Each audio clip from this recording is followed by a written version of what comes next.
let's start recording. Let's take off Rogi. Let's take off the start screen. We got Malcolm Rose, the Conjurer. What are we doing here? We're in Armataur, which is bafflingly the renamed Paleontonga or whatever, with some different abilities. I don't entirely remember what the deal was with the Paleontonga guys, but with the Armataur, I know for a fact that we have a collection of really shitty abilities, which are kind of baffling. I don't really understand. Why is this a terrible combo? Well, we're going to explain that right now. First of all, this is a terrible combo. I am at great risk of losing this run near the beginning of the game, I think. We'll start with the species. The species is bad. We'll look at this very strange collection of abilities. So, right off the bat, having AC +3 is nice. That's, and having an Ox attack with the tail, that's also pretty nice. But we get half AC from our armor, which that's not going to affect us too much at the beginning. It's going to be annoying in the mid game and the late game. But the thing that's really going to meme me here is the rampage. And I don't really understand what they were going for here, because if you're like a magic guy, typically you don't want to be moving toward enemies, like 9 times out of 10 if you're focused on spells. And yet we regenerate magic when rolling toward enemies, and what that means is I've got the rampage effect permanently. So when I move toward an enemy, I move 2 tiles, not 1. Now you might think, oh great, you can close the distance fast, but the way I close distance usually is by going around a corner and waiting for the enemy to come to me. I don't think walking towards an enemy is typically a good idea, especially if it has a ranged attack. Most importantly, if I'm trying to walk away from somebody and I want to get to like a staircase or something, and another monster happens to be sort of across the way, which happens a lot, I am going to double move over the staircase and not be able to go up. So we're going to have to move very strangely in this game, possibly. And that's basically, it's just painful. Now, I will say we have good HP for level 1. Level 1 HP of 17 is not half bad. That's enough to tank like a single, well, not a max damage Orc Priest smite, but pretty close. Let's train fighting, I think, to start with, up to 2. Let me look at costs here. Let's see. Started with some conjuration, some spell casting. No necromancy, confusingly. We got our pole arms just a little bit. We took spears, by the way. We had our pick of weapons. Just always go spear. I don't even really care what your aptitudes are. 9 times out of 10, spear is the right move. It's very accurate. Well, sure. Let me. What's the? Yeah, aptitudes are terrible. That's the other thing about this species. Really bad aptitudes. Hey, what's up, Desert? Yeah, the Desert. My God, your name is like the darkest blue ever. Okay, yeah, you are in fact Desert 78086. What's up, man? Anyway, as you can see, the aptitudes aren't great. We have a positive armor aptitude and a positive stealth aptitude. It's a very strange combination of things. For the life of me, I have no idea what the devs were thinking in throwing this. Hey, thanks for the follow buttons. I don't really understand what they were doing putting this species together. The aptitudes are they're not great. We can make this work, but it's not going to be I don't think it's going to be an easy time. It's like this, we have 0 aptitude in translocation, so that's kind of cool. Oh shit, I'm sorry. And so maybe we can get, if we could get like V's electric charge, that'd be cool. Simply getting blink online would be cool. Just kind of see what's going on here. Invocations and evocations, we have 0 aptitudes on, so I anticipate us using wands a lot. That's actually a pretty good aptitude for Evo. Shields, positive aptitude. As always, we're going to go for a shield, but that's especially going to be nice. So those are the good things. But overall, these aptitudes are not amazing. Anyway, that's okay. We'll make that work. Yeah, isn't that strange, Plankenstein? It's like a non-bow. It's like a reverse synergy. I don't get it. Is it just meant to be annoying? I have a feeling this is the kind of thing that someone thinks is clever when they don't understand the game very well, but whatever. Anyway, oh, am I lagging? Oh, there we go. So that was the species. I've explained everything about the species, I think. Oh yeah, we wear barding, by the way, instead of boots, like a naga does, or a centaur used to. Okay, what else? Okay, so the class, we're a Reaver, and unlike the old Reaver, which was like started worshiping. Did it start worshiping either? I think you had a choice of gods. You either worship Vehumet or Makleb, maybe. Anyway, we don't start worshiping anybody. We instead start with 3 of the dumbest spells in the game. Let's see. Describe Kiss of Death. So this is the one we start with. 19% fail rate right off the bat. And truthfully, we really don't want to be casting it, so that's fine. This thing drains us. It does a lot of damage, I guess. And most importantly, it bypasses evasion. So if there's really only one situation where I'm going to want myself to use this, because drain is terrible. Like losing max HP, even temporarily in the early game, is a nightmare because you don't have much of it to begin with. So the only way you're going to see me casting this is if somehow I end up next to an AtRe. Then we may panic and just start casting. So anyway, I started casting. That's like the only situation. I don't think I'm going to train it. I mean, maybe I'll bring necromancy to like 1 just in case, but I don't think I want to do that. And the class goes on to be the strangest thing, because we have 2 other spells, and these are, I believe these are Ebbering specials. That is to say, those crappy positional magic spells. And it's just the strangest collection of spells. Yeah, buttons, it's awful. So anyway, there's these 2 spells. They're both conjurations, I suppose, just like the Kiss of Death, which is conjurations and necromancy. But then we got conjurations and translocations, conjurations and ice. So right off the bat, we basically have what in old school D&D we used to call MAD, or multiple attribute dependency. We want to train like necromancy, translocations, and ice. Probably you don't want to do that. I mean, in theory, you could just kind of get a lot of conjurations and use all 3, but why the hell would you even want to use these spells? Like, first of all, this spell, what a nightmare. Like, it can miss, which is really baffling to me. It really doesn't do that much damage. I mean, 3d8 is pretty good, I guess, but the thing is, after you use it, you can't move. And moving is a thing you really want to do in DCSS. You don't want to be immotile. You really want to... So probably we're not going to be using Momentum Strike. Probably I'd rather just dump experience into being a melee guy. And then after that, level 3 is Hailstorm, which... I don't know. Like I feel like they were envisioning this crazy character that uses Momentum Strike at max range and then starts blasting with Hailstorm as things continue to approach, and then like finishes off with a Kiss of Death. And that might be like a cool combo if this was a fighting game. You know, like, ooh, I crossed them up. Ooh, I did my bread and butter combo, and I did half their life bar. But that's not really the kind of game DCSS is. You don't do like wacky spell combos in DCSS unless you're doing something really funky like casting invisible on an enemy and then Yarazing them, which nobody, that's not optimal to do anyway. But I mean, it's like cute little things like that, sure, but I don't know.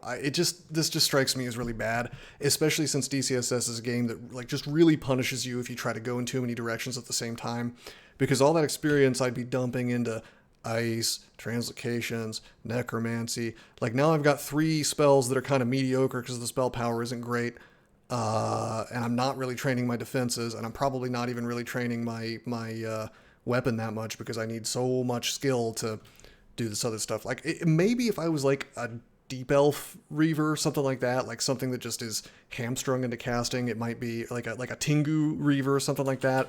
Maybe you could kind of sort of make it work.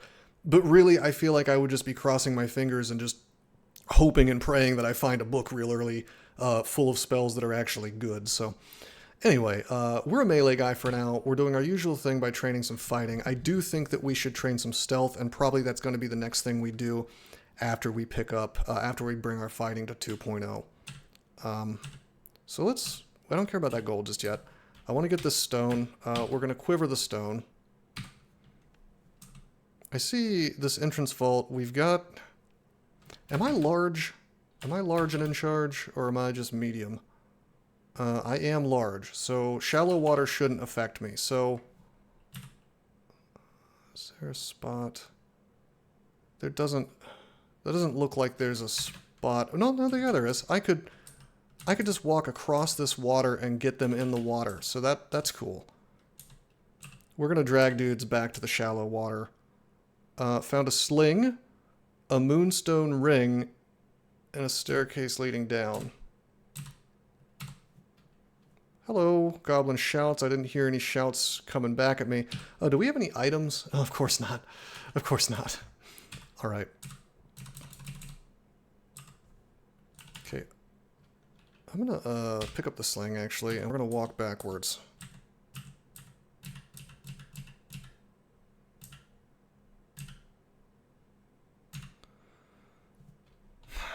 Actually, we're just going to throw the stone at him, because if I were to wear the thing, sling, and then, you know, it just wouldn't work. Is he smart enough to... Okay, no, he's not gonna, because I'm going to hit him from across. Wow, did they improve the AI? That's bizarre. Since when? Since when will they go around like that? Am I having a stroke right now? Is this always like this? I swear to God, I thought that he would just walk onto the... maybe he'll only do it if I'm on there.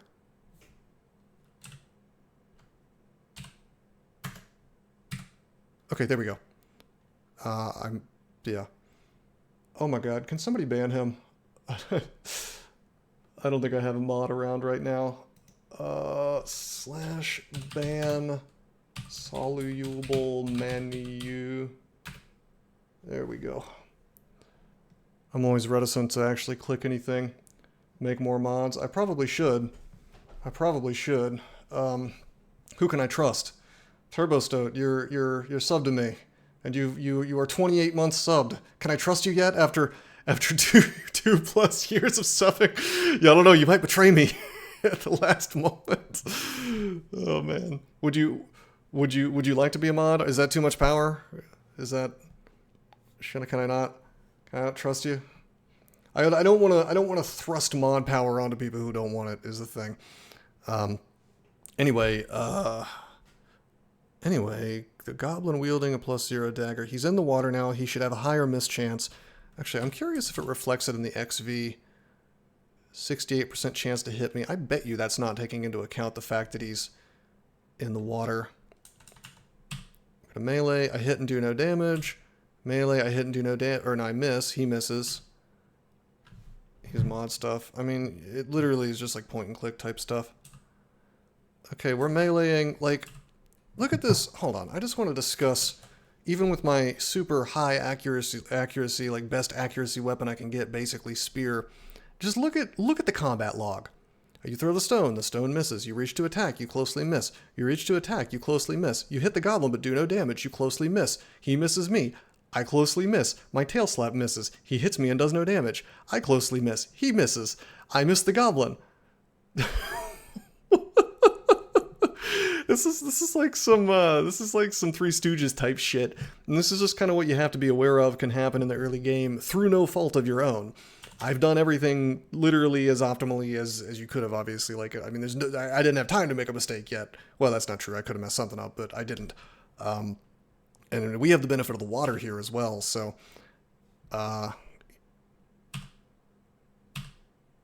you know, the game could have just RNG'd me down, basically. It didn't, but that could have happened. Let's pick up the dagger. I don't see myself being a stabber man, but... oh, hello. Battle of Ineptitude. Alright, training target 2.0 for fighting reached. 0.7 cost for the stealth. I used to pick up 2 points of stealth on anything that could easily do it. I guess I should. guess I should.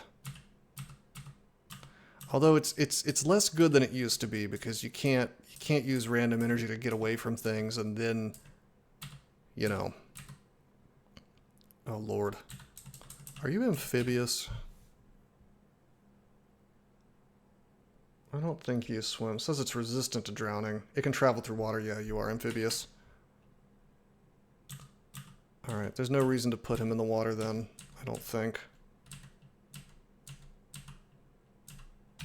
But I will.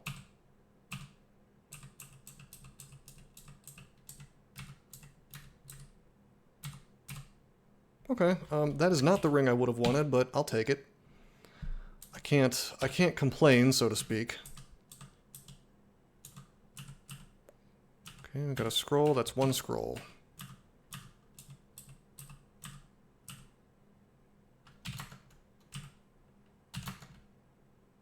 That's another reason why spears are good. I know that bats can't do that much damage, but trust me, it adds up. Alright, our ranged weapon aptitude is real bad, but throwing is only -1, so probably we will end up doing a little bit of throwing. Why don't we not waste our darts? I was going to throw a rock. Why don't we just wait around for a second, hoping that the bat doesn't, you know, make a noise, which he did not. Okay, cost is 1.0 for, excuse me, 1.4 for stealth to take it to 2. I think we're going to get one more, and then that's going to be it for stealth.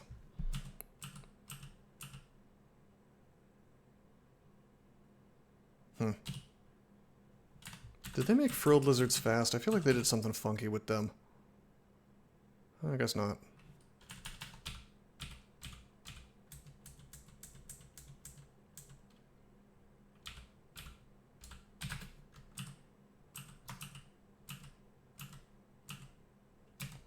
Okay, why don't we do our usual thing and try to explore in sort of concentric circles. Oh no! And that's why stealth is good. Yeah, baby, I'm not fooling around with a quokka just yet. He's faster than me, and well, he only travels faster than me, but his EV is really good. We really don't want to fight a quokka right now. He's not as bad as an AtRe because he can't poison me, but oh man.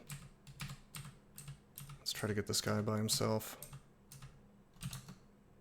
There we go.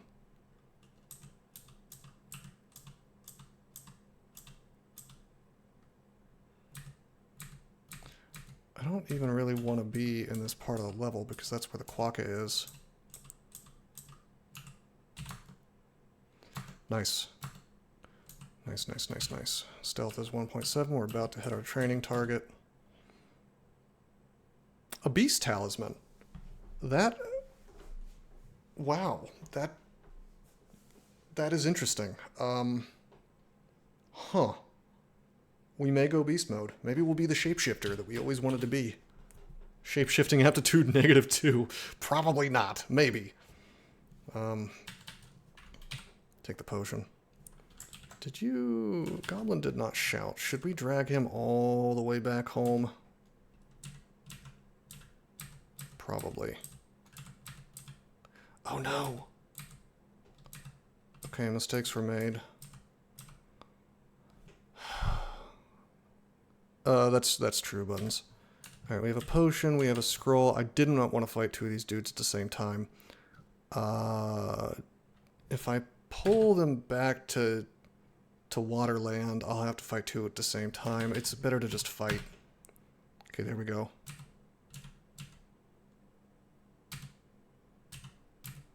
It's true, you can also do command line, which is exactly what I like to do, because I like to avoid...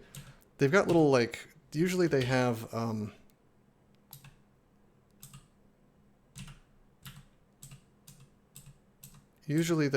a link that they posted, and then you never know what kind of malware is on there. You really don't want to click that, so, you know. I'm just going to take fighting to 3. Until we know what we're doing here. What's my unarmed combat aptitude? -1? I'm tempted to just be like the fist fight man.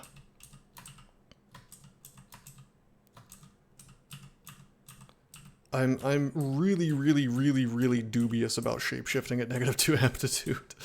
I remember the game where I tried to fool with shapeshifting did not work out too well. Okay, the goblin shouted.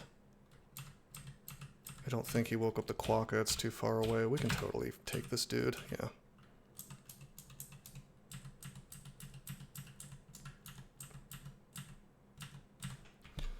Alright, let's take a look. Slay plus 0. Minimum skill 0. Your skill 0. Is this doing anything for me then? Shape-shifting skill increases the killing power provided. Transformed. Any gloves, cloaks, headgear, and boots are melded. Well, we don't have any of that yet, so there's no reason not to use it, I guess. Hold on. So I think you get the slay bonus even... Well, I'm not going to get a slay bonus, but because I don't have a shape-shifting, but your technically is 0.9. Yeah, I don't get any kind of bonus just yet, but I think you get the slay bonus even with a weapon. It doesn't look like my tail is turned off.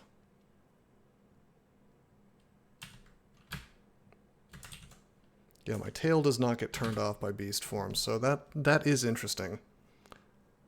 Your limbs bulge with bestial killing power. It is tempting, I'm not gonna lie. Wow. Alright, we'll remember that these dispersal traps are here, I guess. Could potentially create distance with those. Goblin shouts, you hear a shout.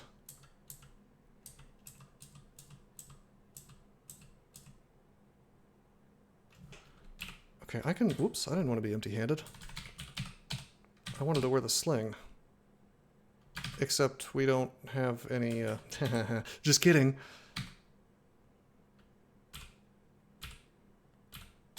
It's fine, we'll just melee. Hey, Gridgen, what's up, man? I'm losing the streak. On this extremely dumb combo. Which regenerates mana as it rampages towards enemies. Which is not a thing I care to do.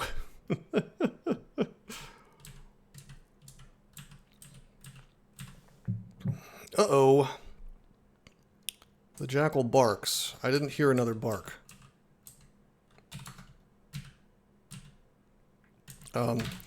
Okay, so half armor, base AC bonus, tail ox attack, and I have to rampage all the time, which will make me jump right over staircases if an enemy is in the wrong spot. And if I rampage, apparently I gain mana. Alright, we got stones finally, again, so we can use that sling. We're going to pick up these Atropa darts. We're going to take a look and see if we can remember what the hell these are. Blindness and confusion. Oh, it's bad. We're also a Reaver, which has, like... Check out our starter spell, Kiss of Death, which drains us. And then our other two spells, Momentum Strike, which shoots out a thing that can miss, and then makes it so I can't move for a while. You don't need stones to use the sling. Oh shit, you're right, Plankenstein. I'm living in the past. You're entirely correct. Thank you. Yeah. I was like, oh, I can't use the sling yet.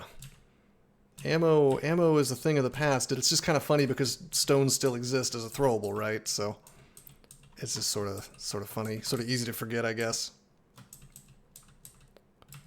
Anyway, we are going to use the going to pop the sling on all the time and get some attacks as things.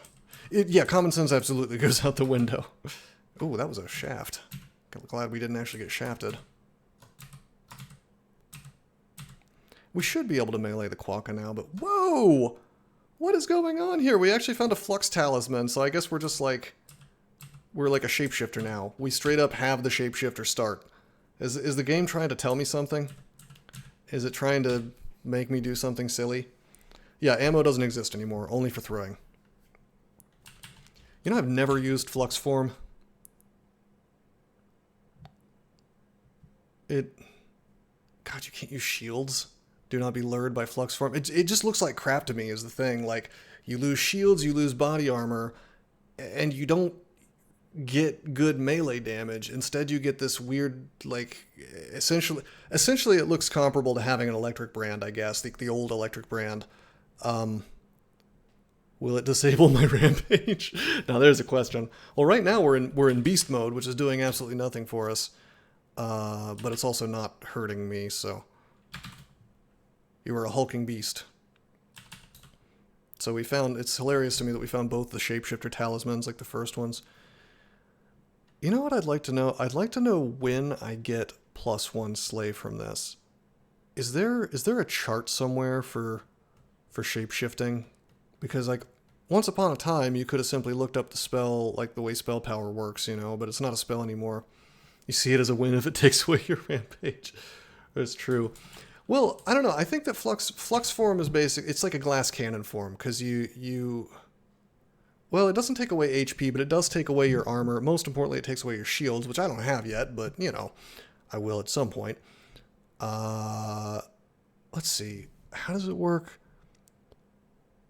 Inflicting dangerous levels of contam on each touch. Sufficient contam causes a localized meltdown, dealing enormous damage, 10 to 50 apparently, which is quite a lot in the early game, which increases with the user's shape-shifting skill. I could see this being okay. Third swing does 30 damage at 7 skill.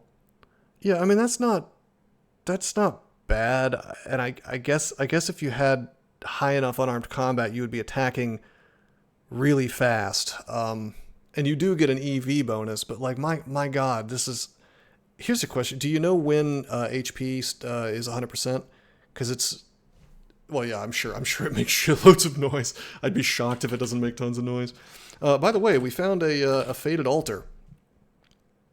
What do you guys think? Should we go absolutely crazy and just take a random god out of Redemnul, Zin, or Hepleokana? I've not used new Redemnul yet. He used to be like one of the most powerful gods in terms of winning a 3-4 rune game. I'm sure Hepleokana is still good. Zin I would just use for a while and then dump probably.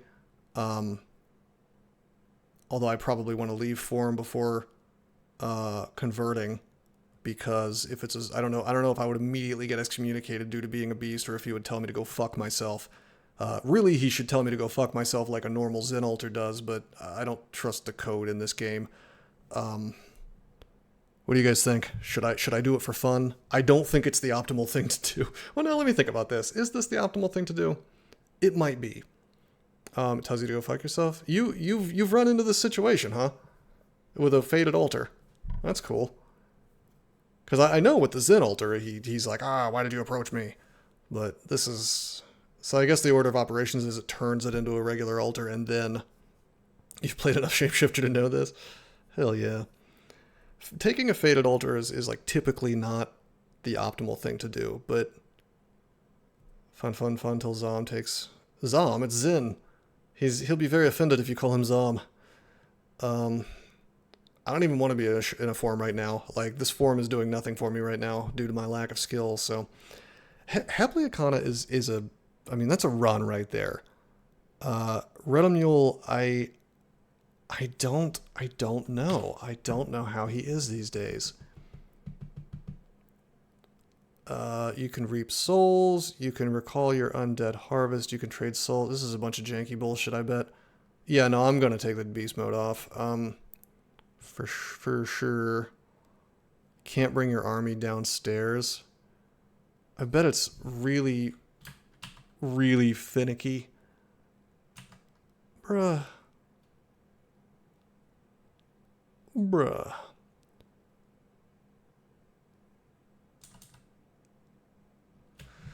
Surround yourself with harvested foes. Surely they can't make it that bad. Oh, they'll, you know, they did it. They made Wujian Council pretty bad. Is there? Can I look up god abilities? Can I just look it up by god? I just typed in red, and all I see is, I mean, here's one of the abilities, I suppose. Offer up your reaped souls to Redemnul in exchange for the temporary help of an undead servant. The strength of the servant is increased by invocation. Okay, so he's still invocations based. It's like a free temporary summon to help get your swarm going. Does that cost piety buttons?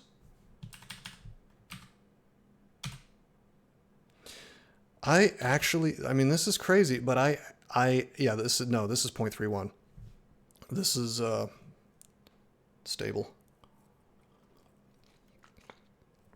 Oh, man. I actually think it's optimal for me to do this because Hepleakana is so good. And because Zen will lose me nothing. If I don't want to be Zen, I can just abandon immediately. He won't be mad at me. This is a very strange situation, though. It's very weird to get a Fated Altar on D1 and then have me not say, oh, I'm just going to wait for Gozag, because everybody wants Gozag, right? Gozag strong, especially on this combo, which sucks. Let's do it. Fuck it. Okay, we got Zen. I pay the six gold tithe. Well, I guess we could play a Zen game. Zen games are fucking awful. I always think they're going to be awesome, but then in the early game, it's just miserable if you don't have some way to win. I always think Recite's going to be great, and then it's just total shit until you have, like, an insane amount of invocations. Like, you need, like, 15 invocations before it does anything useful. And then it becomes really good in certain places, but it's like you expect it to just kind of win fights for you, and it kind of doesn't. Well, Clef, here's the thing. Like, I honestly do think it was the optimal move. Unfortunately, I didn't get the god that I wanted. There was no way it could screw me. Like, getting a god online as early as possible, if it's a halfway decent one, is really strong in DCSS. And I knew that I got the extra piety as well. And so I would have started, with a Retinue ability or Hepleakana. I think I would get the swap for Hepleakana. God with bonus piety on D1 is strong. Oh, I see. Our options were, the Fated Altar was going to give us Retinue, which I haven't played the new Retinue yet, but I can't imagine it's terrible. Zin or Hepleakana. Hepleakana is very strong on a streak. Old Retinue is very strong on a streak. I don't know about new Retinue, but like I said, it can't be that bad. And then Zin I can just dump if I don't want him. I'm tempted to dump him immediately, but I'm not gonna. No, that's new, Clef. No, if it was totally random, there's just no fucking way that I would have taken it. That would not have happened, but they changed this thing to make Fated Altars more worth it. And so now they're actually pretty great. Because before it's like, there was almost no chance that you would want to take the Fated Altar, I was willing to fight that Endoplasm. Normally I'd be a little wary of it, but we actually found an early Ring of Pro Cold, so he was not about to do a whole lot to us. And we have this sling. Hello. Let's see if we can back up and fight the mouse by itself.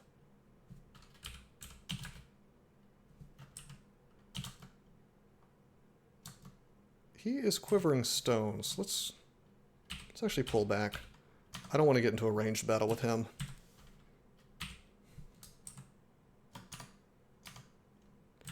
Even without, my god, slings are so good. Like, even without any training, which I'm not going to train in -3 aptitude, but it's pretty great. I do hate the fact that Zen is stealing my gold, by the way. Like, from tithes. Wow, that is a lot of shit.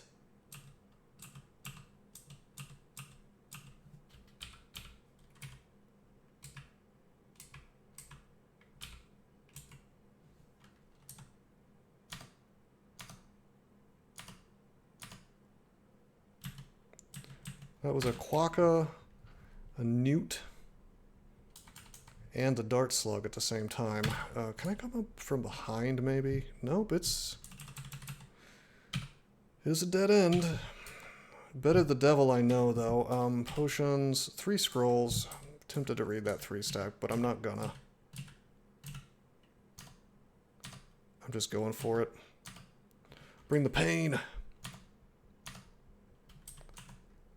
Hey, a robe. Yeah, Zen is cutting into my my Gozag fee. If I decide to switch to Gozag, I just can't imagine a game where I purposefully stick with Zen in the early game. After I remember the Meteor, and I was like, oh, Zen, he's great, because I had these sort of crystallized memories of late game Zen being awesome, which he is.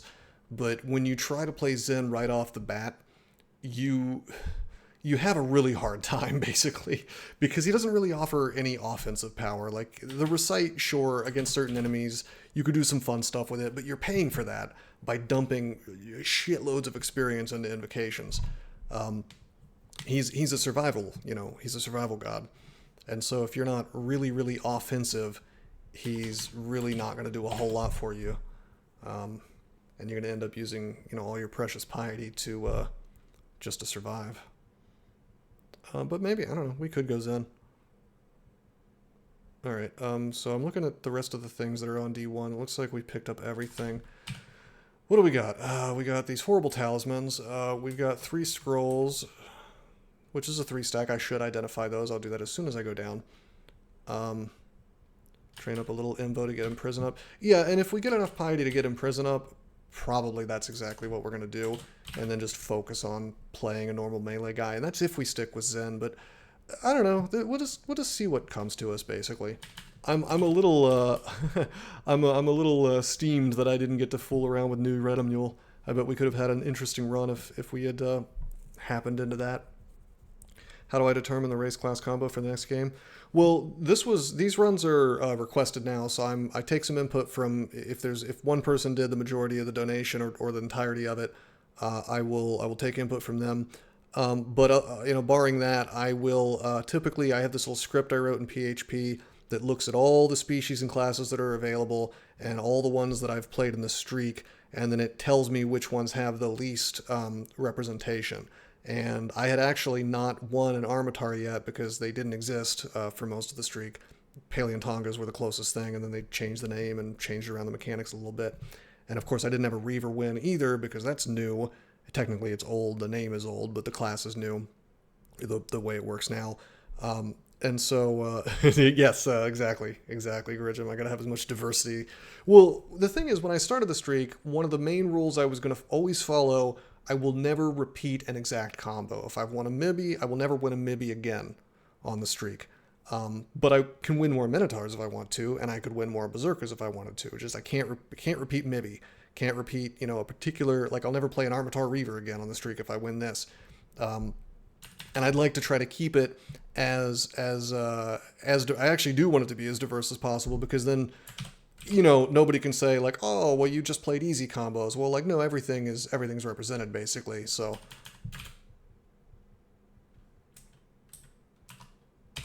let's take a look at the old short bow. How's that at 0 skill? Base attack 1.4, base damage 8, base accuracy 2 versus the... wow, that's more accuracy and more damage. It's a little slower. No, it's the exact same as a sling, so... Step aside, sling. Well, we'll keep it in the inventory in case I find a shield. Yeah, no, I know. I wanted to get the short bow first in case something showed up. That was actually on purpose. I am remembering the scrolls. Thank you for the reminder, though. You're gonna make me play until you get those titles. I appreciate it. I am surprised that you are willing to put so much into the coffers for this, but I obviously I can't complain. And as long as you're getting the entertainment out of it, it's fine by me. Let's read these scrolls. It's identify, which is actually pretty good. That means all these potions are at our disposal. I like that. Haste is really good. Enlightenment's really good. Curing is awesome. Enlightenment's actually excellent as well, because magic resist in the early game is really handy to have.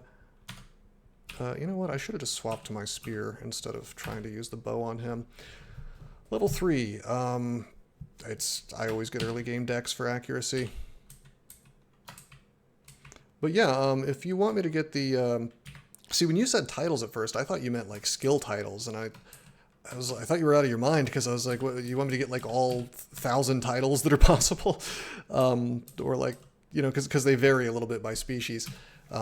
But now I understand you mean like great player, greater player, and there have been times during the streak when I had those. But, as the game changes and the versions go on, that no longer is true. And the funny thing is that, like, one of the species I played relatively recently, the Meteoran, I got that to sort of march towards getting that again. And then they're taking Meteoran out. So there was, like, no need for me to play that horrible species. Little behind the times, I guess. I mean, that's okay, though. That was some interesting content, I'll say. Like the Meteorin was extremely difficult for me because I don't play turn count. Going above and beyond, hell yeah. By the way, this bow is working wonders for me. If you find a ranged weapon in the early game, especially now that there's no ammo, like it's so just horrendously unbalanced. You notice how I'm not, well, that was a bad showing, but like you notice how I'm not actually training anything. And yet I'm getting like buku kills at range. I mean, granted, I could probably melee most of these things, but it's just giving me extra attacks. And this is like even more important than it used to be because there's no, oh, reset the fight and try again anymore. It's like fight until you're dead is how the game works now. And so getting those extra attacks, getting those extra rolls it's just crucial. I also have really good, well, not really good, but I actually have some stealth, and so getting that really accurate first shot is nice too. My God, they took away attacks. They took away random energy and they added something called attacks of opportunity. So if you take a step away from an enemy, it will always keep up with you, and there's a chance that it will attack you and move at the same time. And I guess people complained about this so much because it's so stupid that I guess in Trunk they nerfed it a little bit, and so now there is a small chance that a space will be created as they hit you, I think, which is essentially how it worked before, but not really. I don't know. I'm really confused on why they even changed the thing to begin with, but attacks of opportunity are stupid. I think that's the bottom line. Yeah, basically, it's like random energy with extra steps. It's just I'm so confused. Yeah, Clef, yes. Yeah, that is the core proposition of Dungeon Crawl, and so watching them, fuddle is fuddle a word? Watching them sort of stumble into fiddle, I think is the word that I was looking for. Just like fumble. That was it. Watching them just fumble around with this code, not really knowing what they're doing. Is that in 0.31? Okay. But I mean, still, it's like, do we basically have random energy again? Only they can't randomly slow down when they're not next to you. They have to get an attack in, and then maybe they'll slow down. So it's like there's random energy, but I think it's less likely to happen now. And then also you have to eat an attack for it to even happen. And it's just strange because it was more interesting before anyway, because they could sometimes get like a double move on you, so you had to be careful of that scenario. And I've noticed with the devs, with this game, the current crop of devs seems to be really trying to simplify everything. Also, I seem to be lagging, so this is a good time to go on a rant. No, I have to train something. And anyway, it's like it's always this march towards simplification, and I think that's the opposite direction that DCSS really wants to go in, because the whole, the fundamental aspect of the game that makes it challenging is you've got a complicated board state, a bunch of different stuff going on, a bunch of different things that can alter that board state in subtle ways, and it's the player's job to sit there and look at the board and think, okay, what's the best move from here? And the more you simplify that, the more you remove the ability for the player to forget something and make a mistake, which I think is the most fun thing that can happen in DCSS. The oh shit moment, I should have known better, oh man, I'll not do that again next time. And if the tactics become sort of dumbed down and homogenized and simpler, you're going to have less of those moments because it's going to be easier to keep track of everything, which it makes for a simpler game, an easier game, but it makes for a less interesting game as well. I don't want to be one of those guys that's like, it's appealing to casuals, but that's essentially what it's doing. Anyway, I'm sitting here looking at the screen because I'm not sure what to train. I really don't want to be the polearm man, but I think maybe I almost have to. I guess I could just keep training fighting. It would not hurt for me to have more fighting, it's just the cost is getting a little out of control. I guess we'll take it to 4. I'm tempted to get some ranged weapons. It's really goofy, but it's on my list. It's definitely on the list. Oh boy, we're good at armor. Yeah, like with our leather armor. Are you fucking kidding me? This is really, really bad.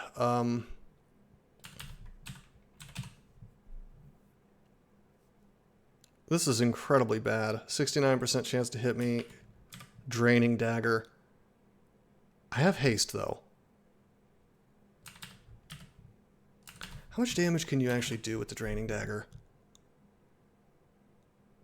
Threat minor my ass. 6 damage, and then I have to look up drain brand in another window. Give me a second. I'll read it out. I'll read out exactly what the thing says. Where's my bot commands channel? 2 to 4 for the player. It used to be way more.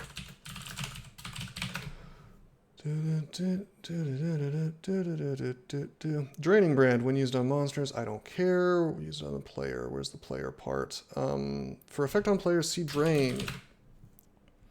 For players, reduce your max HP. I don't care about that. I want to know when monsters wielding a draining brand weapon. Okay, that'll... Hold on a second. When used on monsters, has a half chance of dealing additional damage divided by 4 plus 3 on average. Is that also what happens when the drain brand happens to me? I don't care about the debuff on the monsters. You gotta be shitting me with this. I just need to know how many turns I have to survive, basically. Alright, we're gonna assume that it does the same damage and stuff to me that... They may have reduced the actual damage it does when they change the way that Drain Brand works. Or the Drain effect works instead of draining skills. Half chance of doing additional damage. Damage divided by 4. So let's say he max rolls at 6. Okay, so it's going to be like 1.5. Let's say that rounds up to 2. Plus 3 is 5. So he can do 11 damage per turn to me.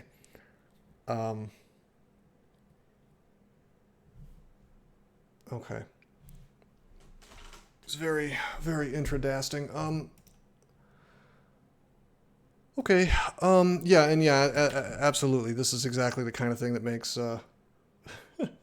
that makes attacks of opportunity a huge pain. The worst thing is I should have auto-explored. I should have been more careful, but I probably would have made this turn anyway, so... we could immediately haste, but I think I'm going to be greedy. I'm going to swap. If we take, like, any damage, we're going to haste. Okay, we one-shotted him. Hell yeah.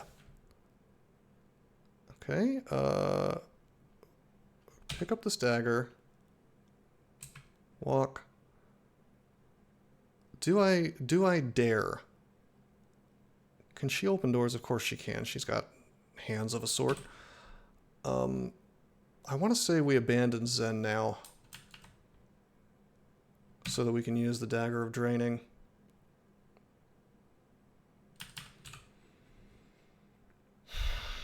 Short Blade's -1 aptitude. That, I mean, we could definitely take down Natasha with the Dagger of Draining. But she could also take me down pretty fast. Inspect Dagger for giggles. Yeah, 1 second.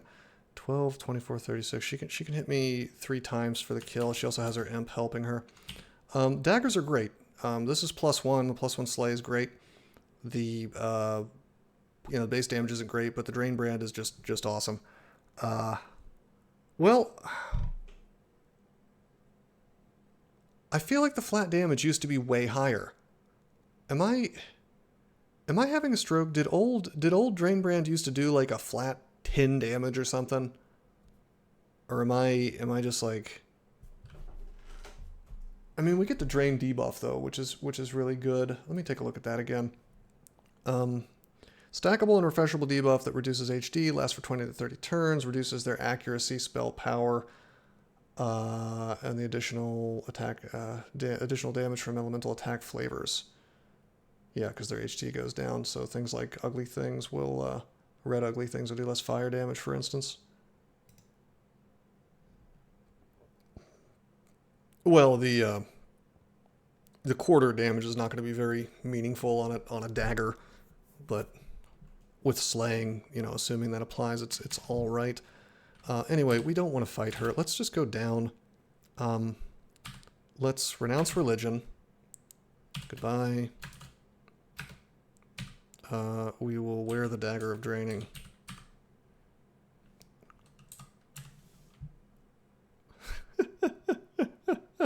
Eat shit. There's no way. I don't think so. Oh boy, increases damage dealt and taken. Yeah, don't use that. Don't do that. Okay, identify. I'm going to identify this scroll. It's Vuln. Oh, by the way, we're going to go ahead and take short blades to 1.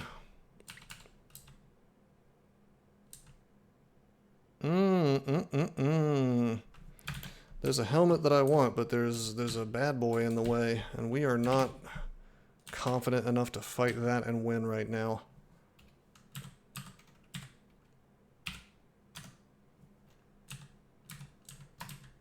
I do want to use this bow, though. I don't even want to be on D3, frankly. I want to be on D2. But Natasha decided to really bust up my day.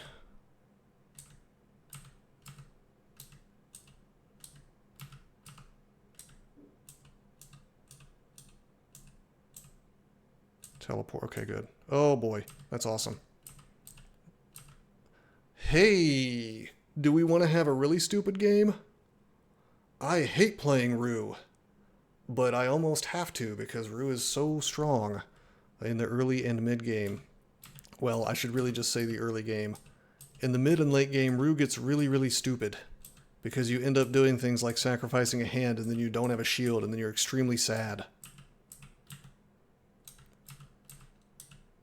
I don't know. If Plankenstein, if you're dead set on me getting polytheist in the streak, I suppose you're going to have to tell me which gods I haven't finished with. Surely I finished with Rue on this streak. He's one of my standard go-tos. Also, we just found an Earth book.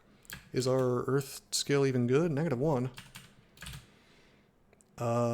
Well, Stone Arrow is a thing. I think Brahms Barreling Boulder is just... Is that Iron Shot? No, it's level 4. Pass Wall, Stone Arrow, Sandblast. Massive Boulder, max 2d11 damage, so damage sucks. DCS stats includes more than your streak. What about that DCSS Vertel or whatever website? Well, that'll tell you, right? Also, I'm sure there's a command you could do in the bot to limit it just to the streak. I don't know that command off the top of my head. Yeah, that's the one. Gridgem coming in with the links. Brahms Barreling Boulder. Boulder squashes and knocks back creatures it strikes. So you can create distance with this, I guess. Doing damage that is strongly reduced by armor. I wonder how far it knocks dudes back. If you can create more than one tile of distance so that you can actually get away. Suffering wear and tear with each hit, so it'll hit more than one thing. Alright.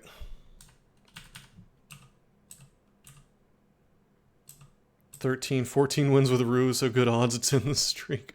Yeah, well... Yeah, I mean, Rue is like the strongest god that you don't want to use, is like how I like to describe it. He's really good, but he makes your late game a nightmare. You're missing something that you really, really, really want. Usually it's something that makes your orb run easier. Alright, here we are. Here we are at the exact spot I didn't want to be in. However, it's not bad. We've got a curing potion. We've got haste. Now, I'd like to not use any of this. I know neither Armataur nor Reaver. Quick rundown. QRD. QRD. Half AC from armor, a little bit of extra base AC from tough skin, tail ox attack, and apparently I regenerate mana when rampaging towards enemies, which I have to do all the time, which will make me skip over staircases. Reaver is terrible. It's like a Gish, warrior mage type class that starts with Momentum Strike, Hailstorm, and Kiss of Death, which are all terrible spells. Biog, Dithmenos, Elivalon, Fedhas. Armataur is what became of Paleontonga, and I guess it's kind of supposed to be a replacement for Centaur too, but if this is a Centaur, then I'm the Pope. Biog, Dithmenos. Well, I'm definitely not playing Dithmenos. Dithmenos is awful. That's going to have to wait until the rework, which I've heard is not bad. Yeah, no problem. Pope Tar. Zom, I'd have to actually finish with.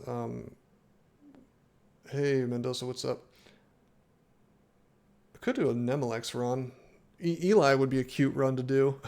I'm shocked that I haven't won with Biog. We should play a Hill Orc. We should play a Hill Orc Hexslinger and get that in the streak. Hexslinger is like literally just Arcane Marksman with a new name. Path of Exile. No, there's what I've heard is an addicting game. Anyway, I don't know. I still think it's best for us to, at least on this character where things are very dangerous, I feel like the best thing for us to do is to just well, hey, if I'm getting paid, it's worth it, you know. Suddenly I'm motivated. Anyway, these adders are very, very dangerous in the early game. You cannot just tab them and expect for things to go really well. But I think we're gonna, I think we're like just at the cusp of being able to do it safely. So let's use the bow. Okay, we're gonna fail at using the bow. Let's swap. Okay, he got his double move just now. I wonder, does Rampage give you a, you know, Paleontongas were cooler because you could there was an activated ability that let you jump right towards people and you could charge and you got like a double damage off of it. It was actually pretty sick. That was probably too much fun, and so they had to replace it with this crap. I don't think Rampage gives you an accuracy or a damage bonus. Let's see. You roll toward the adder, you hit the adder. Yeah, he didn't really take it, did he? Okay, we got him. Not bad, not bad. We are going to take short blades to 2. That will get our that will consistently lower our attack delay from 1.0 to 0.9 with daggers. We're gonna be level 4 soon. Soon-ish. We got to save our consumables, by the way. Yo! I'm doing it.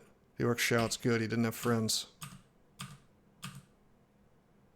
Is it possible to take Che on this raid?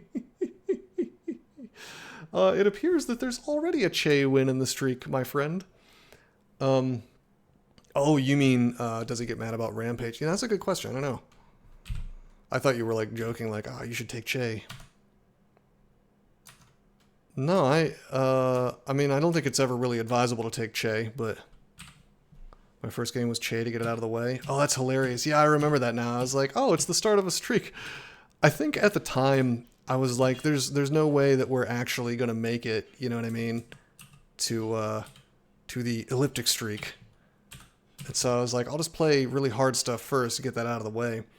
And yeah, you're right. No, that's hilarious. Also, I forgot this is not a normal worm. This is a ribbon worm. They can shoot webs at you now. I think they used to do 12 damage. Now they do 9, which is still pretty effective.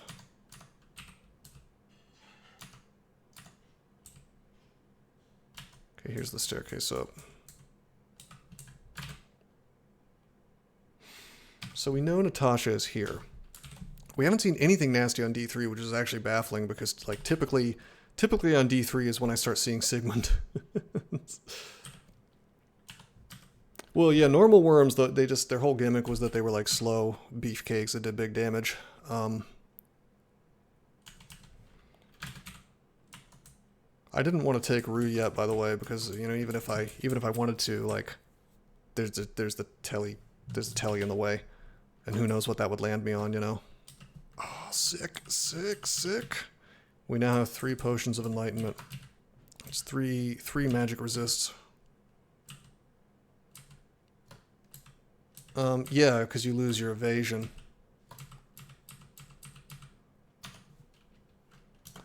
Level 4. Yeah, that would be a nightmare. Losing your evasion is not fun. Hello! Manuals are available. We could also make a plan to be like an actual caster. Let's see. Fireball's available. We could be... Is our fire skill even good? -1. It's doable. We could be the fireman. Fireball gets you through the mid game all by itself if you use it right. Foxfire. Foxfire is terrible on D1, but it's actually not bad in the kind of between, like, I call it the brunch game. It's between the early game and the mid game. That's when Foxfire is pretty good. It's not quite good on D1. I mean, it's good on D1 if you just never go into a hallway. Scorch does do a lot of work. That's true. We could become the fireman if we had the gold for any of this, which we don't. It is a good book. Animate armor, stone arrow, crystal spear. That blast mode spell, which I remember being just very underwhelming. Book of Callings. Well, we're playing ye old Attack of Opportunity version, so I feel like we've got to pick up the Book of Callings. Minor Magic has Blink in it, so we're definitely putting that on the list. Oh, oh, the big hits are all here. We got Vile Clutch available, and then Long Blades and Staves manuals, which maybe. Minor Magic has Imps too. It's true. That is true, isn't it? Yeah, really good book. Imps are not quite as good for swapping, because you can't make more than one anymore. Now to find Gozag. I would like to go Gozag, although I am being encouraged to try to win with gods that I haven't won with in the streak yet. Which I think is something that over time I sort of lost interest in, because it's just not optimal. But are there any? There's several, because I started playing like Rue, Gozag, Retinule, you know, the really good, powerful gods to win with. You know something funny we could do actually? We could just like do a swap. We could like swap to the god to get it, because technically you still have Polytheist, right? If you is that how they do it? You just have to win with the god, right? So, something to keep in mind. It's a bit cheesy, I guess, but... Alright, let's go ahead and identify. Let me think about this. We have Curing and Haste. So the only good potion that I really care about anymore is, like, Heal Wounds, or maybe Might. Cancellation, I guess. But I really want... Telly, I want, well, no, Buttons, I was thinking about, like, actually god swapping, you know, dealing with the wrath and everything, maybe an abyss or something. Let's do scrolls, by the way, because there's just more scrolls that are useful that need to be identified, and there's Telly right there, so. Ring of Positive Energy, alright. I can't complain. It's a weird resist to have in the early game, but I can't complain. And hey, check this out. Let's shoot the arrow.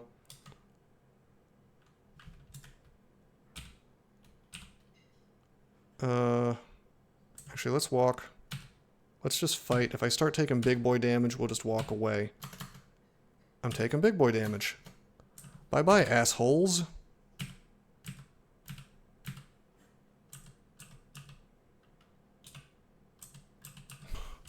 Thank you, Teletrap, for being useful.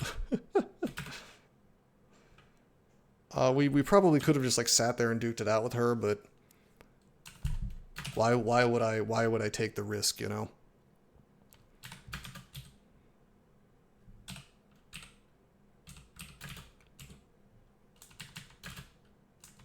Travel excluded area. Oh, that's where the AtRe is.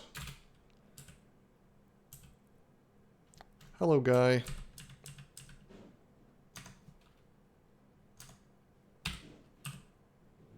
Nice. Short blades to 2. Interesting choices right now. I really am tempted to get like a little bit of ranged weapons, a little bit of throwing, you know, something. But my instinct is just keep on keeping on, grab some fighting, and just kind of hope that the game throws something a little more interesting at me. These are not bad things that I've found, but we don't want to sit here with a Dagger of Draining as our weapon forever, you know.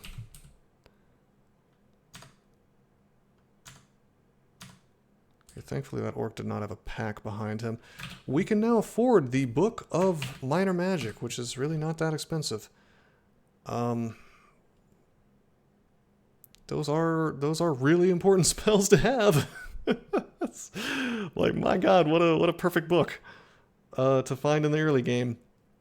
I mean, it's not totally perfect, but it's pretty good. I can't complain.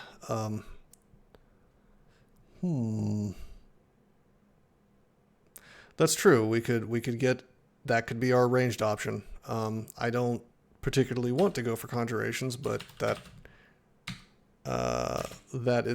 does say something in favor of it. I will say I'm like taking my gold away in case I want to go Gozag, but I don't know. Maybe I'll just play a funky game and I'll play Vehumet and watch myself lose. How about that?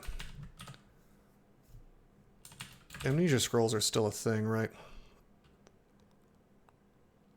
We'll pick up Magic Dart. We're gonna use that as our ranged spells. Kiss of Death. Let's move that over there, just to some letter I'm not using. Let's memorize Call Imp for sure. Let's get Blink as well. Okay. I really want to get summonings online. I've got to beeline it to that because it's just so important.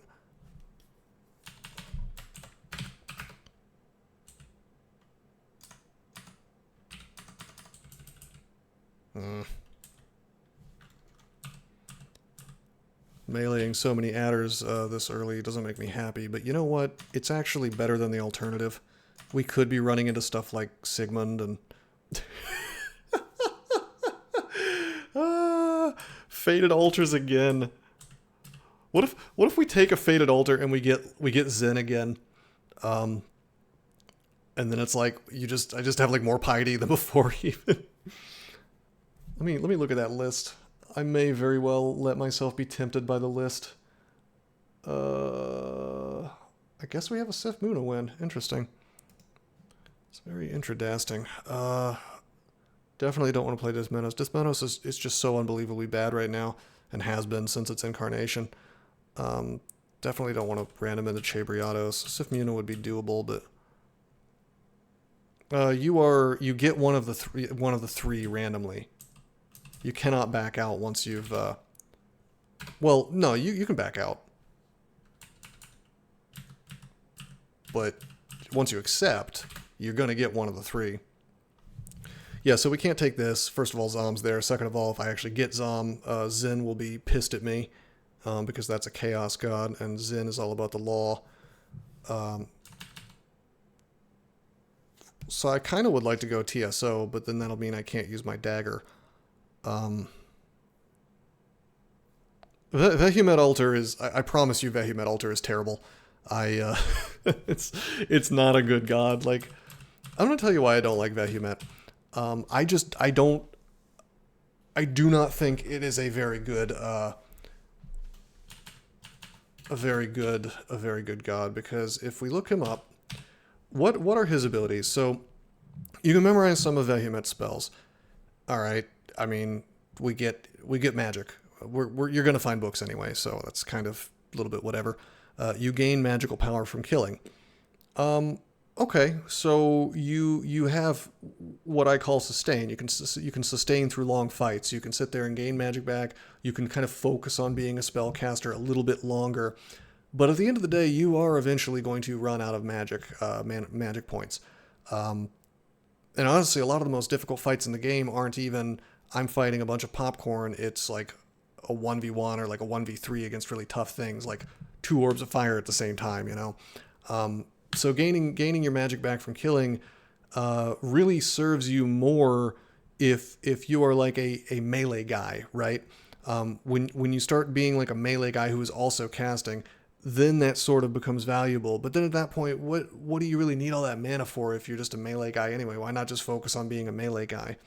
Vehumet aids your destructive spells. That's an Archmage effect, Archmage effect, right? Like the one that it gives you a little spell power, so that's all right. I mean, it's okay. Vehumet extends the range of your destructive spells. To me, that's the only interesting thing that Vehumet does. Vehumet lets you cast shit at the extreme outer edge of your vision, which is kind of cool. You get like an extra turn casting stuff, and it's kind of, I guess, supposed to synergize with like, okay, I'm getting mana back from killing. I don't think it's very good. I mean, we could do it just for sheer entertainment value, I guess, but I promise you, it's like never optimal. It's definitely not a power god, and I'd say he is definitely on the weak side, maybe like 3 or 4 out of 10, whereas like Gozag would be like a 10 out of 10. Trog would be like an 8 or a 9 out of 10. Rue and Oka and stuff would be, on the upper end of the scale as well. Rue's kind of a weird one because he's like really good, but also he's really bad at the same time. Probably great on a streak, but just requires a little bit of shenanigans. I don't know. How much do I want to marry myself to playing a blaster caster, which I don't typically like doing. But we could. I think if I was gonna do that, we would probably go towards fire. How about Sif? We've already got a Sif win in the streak. I'm being asked to try to win the gods that I haven't won with inside of the streak. And while I normally on a streak I wouldn't necessarily want to do that, I'm actually being paid decent money to play these games. I feel like I have to be a little more flexible than I maybe normally would. My secret plan to never play DCSS again has backfired strongly. Well, that's the thing, Clef. It's like I play optimally, right? And so in a game where some of the gods are shit and some of the gods are really good, and not, you're not necessarily going to want to pick the ones that are bad, right? Now, if there are scenarios where you might end up picking a subpar one, like if it's D1 and I find Nemelex, probably I'm going to take him even though he's not like my favorite, because that's like power right off the bat. I'm going to get Piety pretty fast and then I'm going to have an easier early game. But barring that, in my experience, most games, you kind of get your pick of the litter. Like either you find totally shit gods at the beginning of the game that you don't want to, you find a Vehumet altar, for instance, you really don't want to take it. And so it's like in your best interest to just wait anyway. Or you just don't find any altars, or you don't find any remotely appropriate altars until you get to the temple, and then you've got your pick of the litter, basically. So, hey Gary, what's up? How's B-Crawl doing these days? I'm trying to decide if I should do a suboptimal thing on the streak and play Vehumet, even though I know it's not the right thing to do in terms of win rate. We do have all these books, by the way. I wonder if he supports Vile Clutch. I bet he does. Now we can really have the bolt of hands all the way to the edge of the screen. Vehumet with a bookshop, come on. I promise you, it may be soulful, it is not optimal. I can guarantee you it is not the optimal thing to do. I can do it. I can demonstrate the play if you want, but it's definitely not what I would typically do on a streak. I'll do it. We'll see if it ruins everything. Trying to lure me into losing. Do not listen to your siren song. Well, which do you want me to listen or not? Which is it, brother?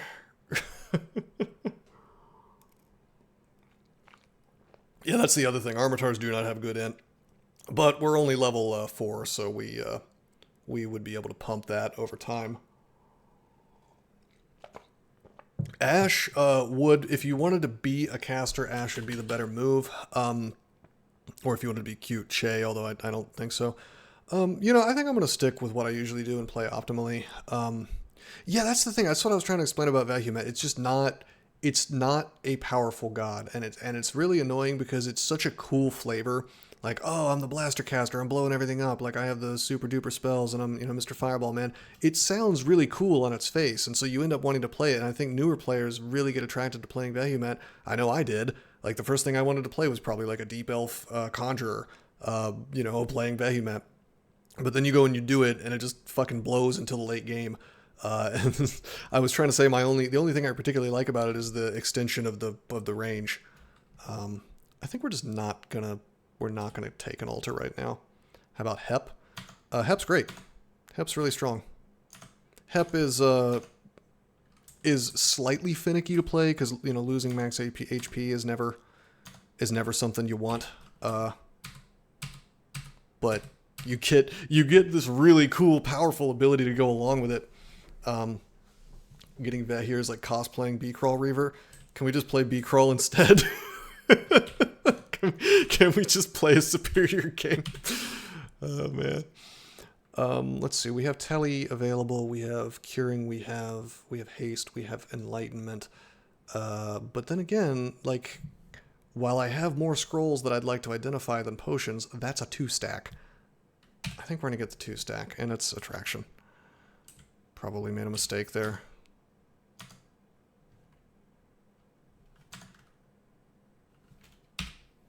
Beecrawl Reaver is a melee start that starts with Vehement Worship. Hey, you've been around forever like me. Do you remember how the original mainline Reaver was? Because I know it was a zealot. It started worshipping something. Was it a choice between Mokleb and Vehement, or was it a choice between Mokleb and Redemule? That is true, Nightbreeze. If you're playing a species that has extra HP, you can kind of nullify that penalty a bit. But Hepleacana is good. It's good for everybody. There's no character that would not want to take Hepleacana if you find it early. I mean, I guess you would have a kind of a nightmarish time if you played like a Spriggan or a Felid, and right off the bat your HP is even lower. But in general, it's just really strong to have a friend all the time. Gridgem Reaver was in a very old, like very, very, very old version of DCSS way back in the day.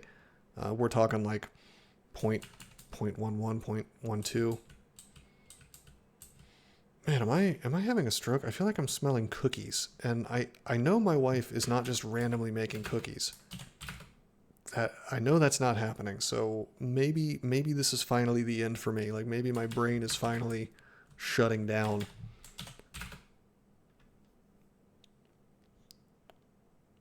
Only started in 0.22. Yeah, this was like, I'm talking like 0.15 or something. Melee Conjuration start. Well, that's what it is. That's what it is now, essentially, Gary Burton. But it has the dumbest spells ever available in mainline, which is like Kiss of Death, Hailstorm, and Momentum Strike, and it's not great. All right, let's go down. That is a Mokleb altar. Howler Monkey Howls. Let's go up.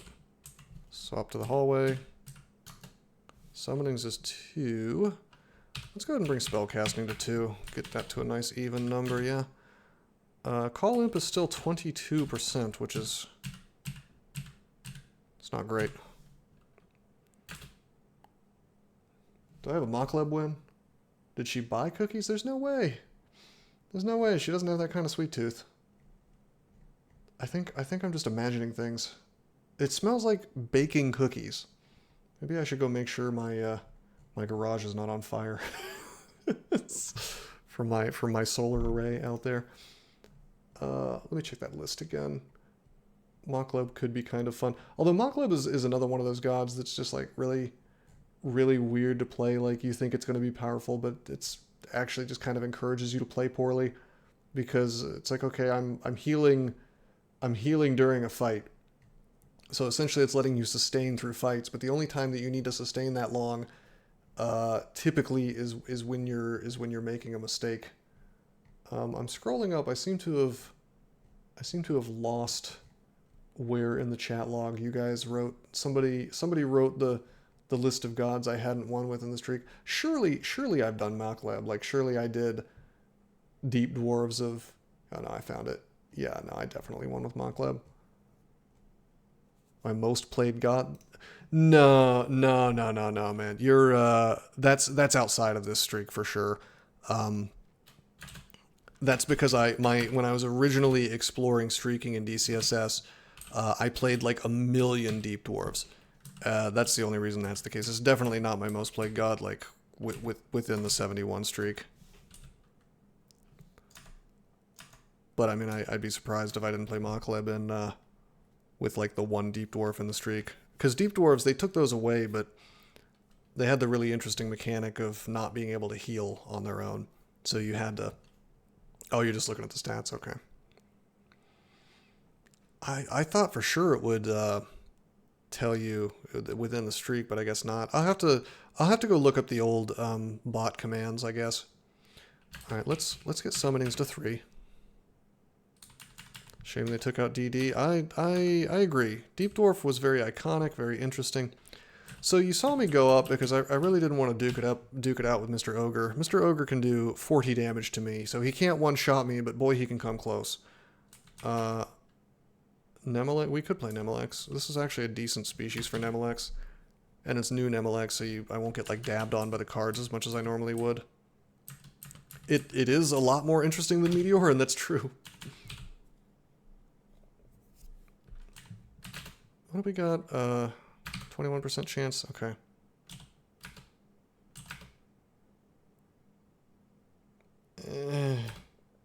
I don't feel good about it, my friends.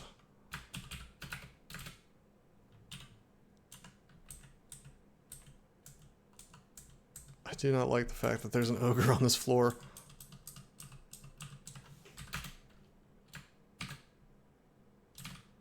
Maybe I can just, like, good luck this guy. Not good lucking him.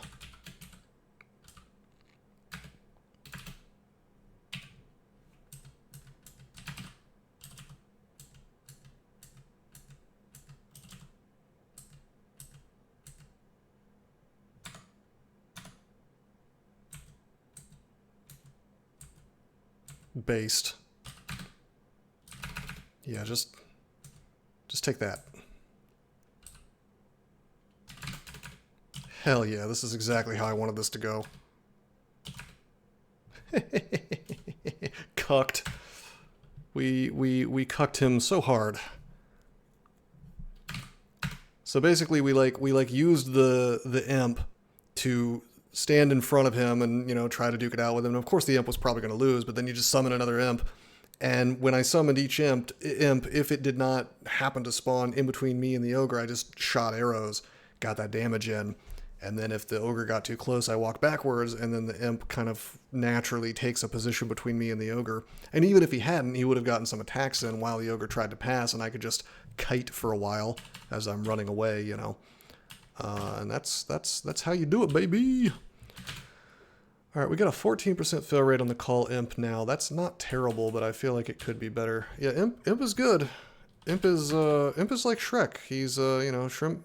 Imp is love. Imp is life. What is that? What is that emoji? Is that like a tiny the tiny lava boss monster from Super Metroid? Yeah, exactly, Gary Burton. Range summons for synergy with Armataur abilities. I mean, it's kind of synergistic. I could like rampage towards a monster that is away from the monsters I'm actually afraid of and get some mana back. Kazlau. Good lord. I think I've actually won with Kazlau on the streak. You see, if Doesn't He was here, he could definitely tell us what that... Actually, Gary Burton, could you tell us what the command is? With the bots, do you know, like, how to... If I wanted to isolate just the games in my streak, and then find out what gods I haven't won with within that streak. It's like some wacky little modifier that you add to the end that's like games equals, you know, this one, like, and then each game has a number, and it's you can specify, I think, or you can like specify games after a particular date. That is a Holy Wrath Dagger. What a piece of shit. I'm gonna pick it up and feel really bad about it. There are reasons I would want to use it, but not many. See, Holy Wrath is predicated upon having some decent base damage. Additional 3/4 of dagger damage is really not that much damage. here we are, getting dabbed on by the RNG. Hello, gloves.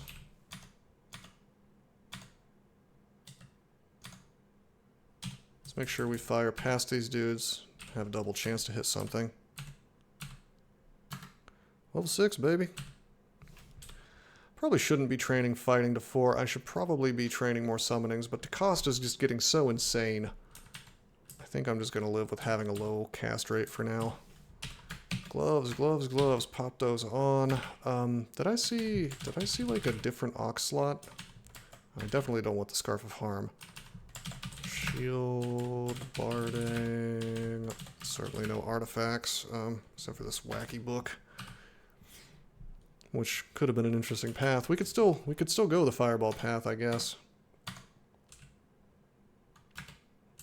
You know what's funny is like Armataurs almost want to be. It seems like the devs really wanted them to be stealthy, which is just weird.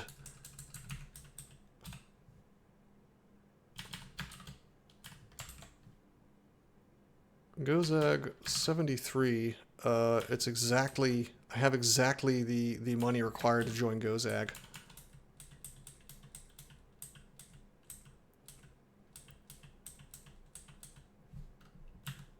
And Gozag is available. See, now I almost feel bad about going to Gozag. Even though it is the optimal play. Exact money, it's a sign. Yeah, it's like, why you just gotta go Gozag if it's an option. There's no, and it's not my fault that the god is really strong. There's just no reason if you're trying to win not to pick it if it's available, if it's arrived before other things that are gonna help your character. Like for example, on a weaker combo, you would not catch me holding out until Temple to take Gozag if I found like Redemnul or Trog or Oka even, or like something in the early game. Like on D1, all bets are off. I'll take almost anything.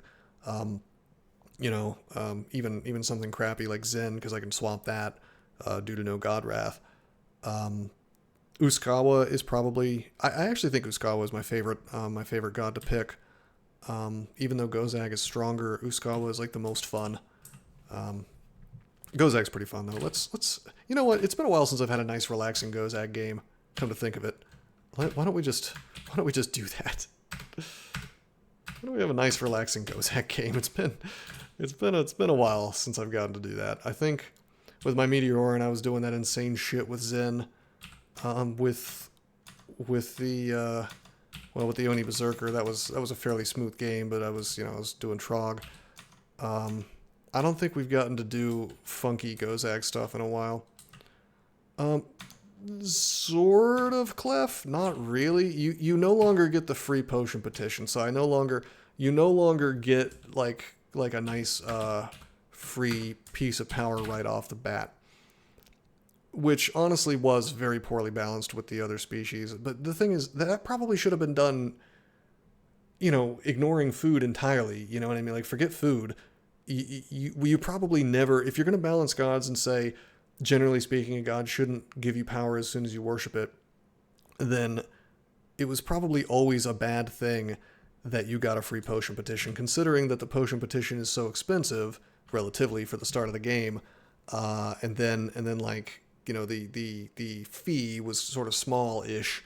You're probably not paying 400 gold to get the potion, access to that potion petition. So that was, don't get me wrong, it was a very soulful type of thing. I didn't hate it or anything, but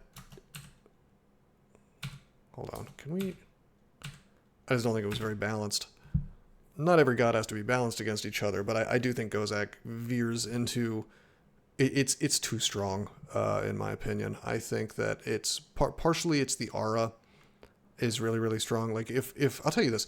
If Gozag's only ability was the aura, I would still use Gozag. In the same way that if Vile Clutch did no damage at all, I would still use Vile Clutch. Like, there's certain things in the game that are just, like, so badly balanced that... it's kind of surprising, actually. By the way, Gozag is also my favorite caster god. You need some mana, if you really desperately need mana, just potion petition for it. Hey, there's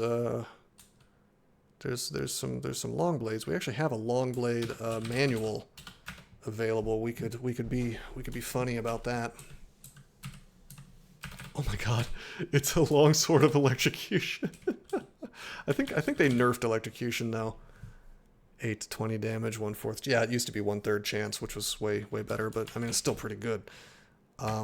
I don't know. I think that's a sign from God, perhaps, that we are supposed to be using long blades. Base attack delay 1.4 though. I don't know. Maybe we save up our first 800 gold and we used the longsword. Oh, hello. Centaurs are still a thing, huh?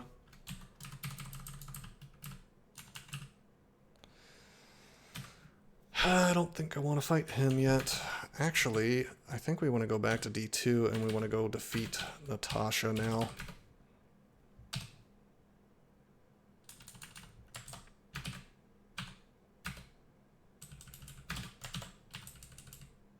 Hi. I guess I'll drink Enlightenment.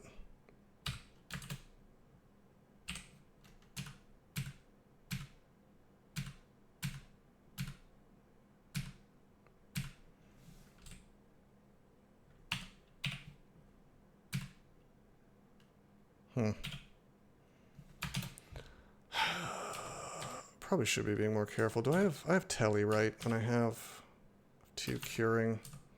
This is actually kind of risky what I'm doing here. Not too risky, just a little bit risky. Let's go ahead and ID. Let's get that double scroll. Immolate.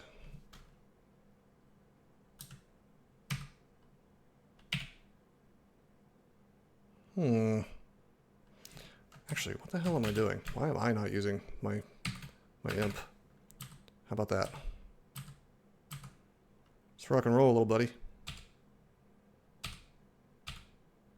Heh. How do you like fighting the imp?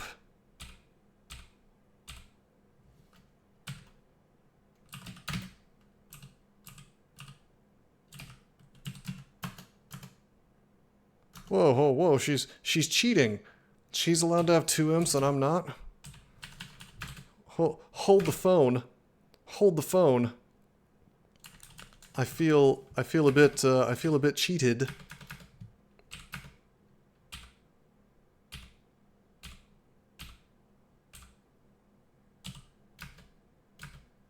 Got her with the bow. Where's that parody? Where's that player monster parity? Player monster reciprocity. So normally this would kind of make me poop myself a bit, due to the fact that these fellas can parody, yes, with a D, not the T. These guys do tons of damage, cold damage, right? But we were blessed with a cold resist ring, so we can just melee him down probably. He doesn't have resist negative, so we'll just. Wow, just kidding. Are we just getting cucked?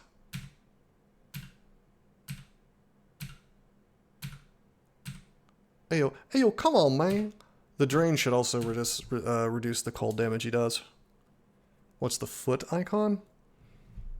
The foot icon is signifying that if I move in that direction, I will move 2 tiles, or I will move in a tile and then attack, depending on how far away I'm from the enemy. That's rampage.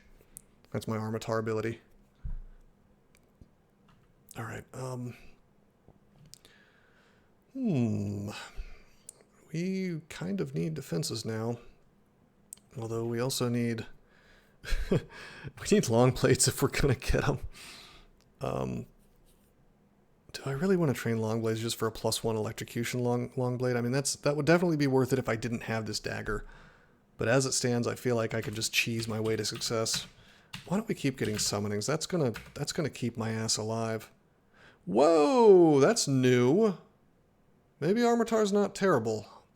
I still don't want to roll towards enemies 9 times out of 10, but I didn't realize that you actually regen HP while doing that once you level up to 4 or level up to 7. I would definitely have rather had that in the early game though.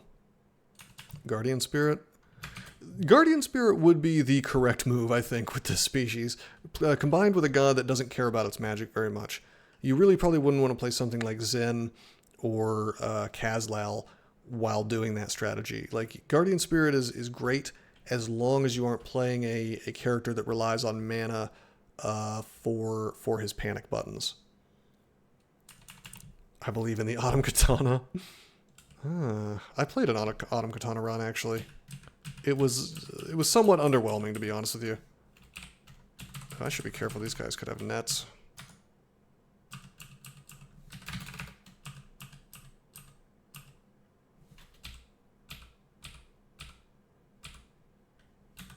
Let's see if he's quivering a net. You know, he'd probably be colored purple, right?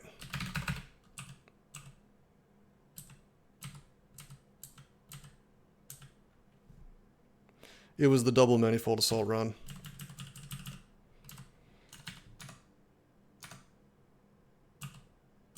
Do I dare melee these guys? I think I could do it and win, but I also don't want to. Whoa. See, that's exactly what I didn't want to happen. That was me rampaging towards this this nice fella.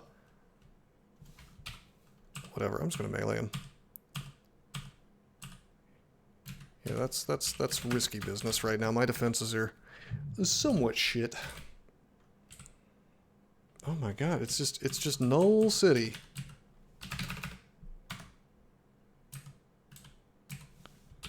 More like Null Shitty. Well, we don't want to take a hatch. I guess I could, you know, I've been neglecting body armor. Because there is this scale mill here. I can't risk it. Like I've gotta have my summon, you know.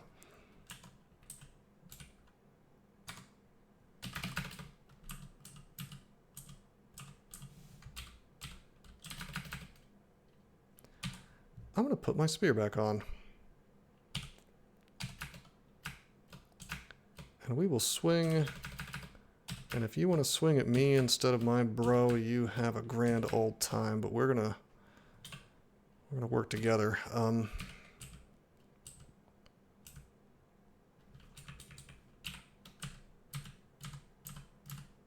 It feels weird looking at this tile and not actually moving faster than most things while running away. Because this looks very much like a centaur tile. Oh no, it's the Null Buddha. Buddha.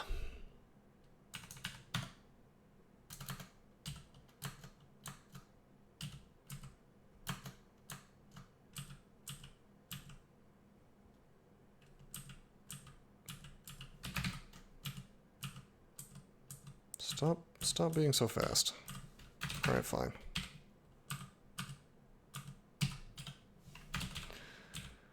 I knew they were going to catch me, so I ate a couple of attacks of opportunity, and it's not that big of a deal, I guess.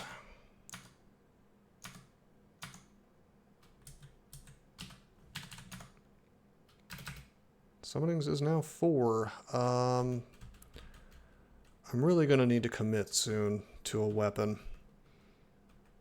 I think we can get fighting up to 5, though. We're below 10% fail rate on the imp, so I don't want to train any more of that. We could also commit to casting. Probably will do some casting, come to think of it. Depending on what... Oh wow, we have Starburst available. Well, now I'm kind of wishing I had gone Vacuum Edges for fun.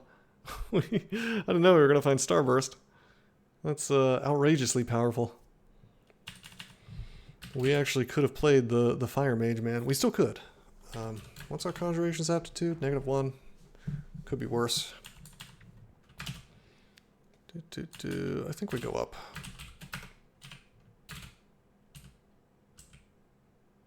Oh, we should read Identify.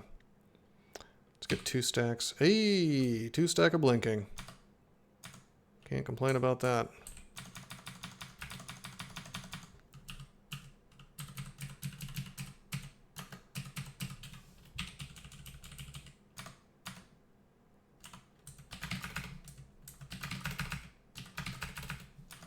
Screw this, let's just melee. We're strong enough now to take on, you know, as long as they don't have a brand or nets or like more than one guy. Whoa, yeah, that we definitely don't want to fiddle around with. Okay, we peeled off a basic orc, that's good. The priest I probably wouldn't want to fight. Let's pick up this ringmail. But the wizard I really, really don't want to fight. By the way, did they remove riposte in this version? Well, they sure did. Did they even buff Longblades to compensate? If they're gonna make riposte not a thing anymore. I don't remember Longblades being any better than, let's see, base attack 10, base accuracy 1. It's kind of a shrug my shoulders moment.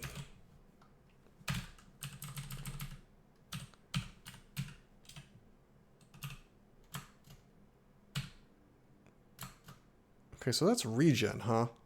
That's not just, that's actual regen from the... By the way, how much money do we have? This is actually really dangerous. Well, we have 2 blinking, if needs be, so I could blink twice. Can we just melee?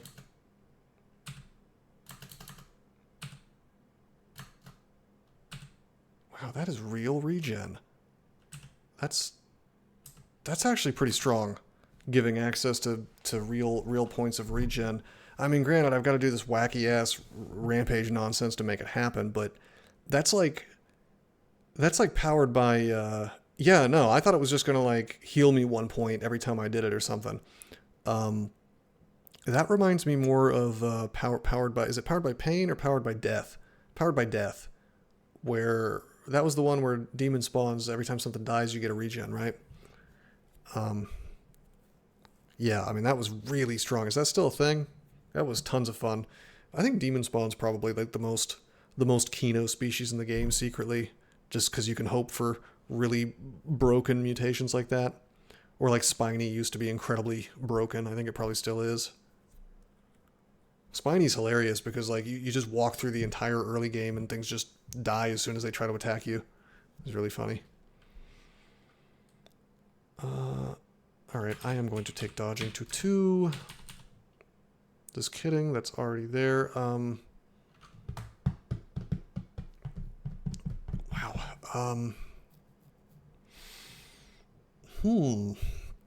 Man, the game is really, it's really trying to get me to do stuff. I don't want to commit to long blades, but I think I might have to. I wanted this to be like a really smooth sort of casual broad axe game, and typically you're allowed to do that with Gozag, but we're despite being a Gozag man, we're having a bit of trouble on this D5. Like that centaur definitely was starting to ruin my day. Although rampage helped there, I suppose. One more point of fighting. I know I keep saying that, but I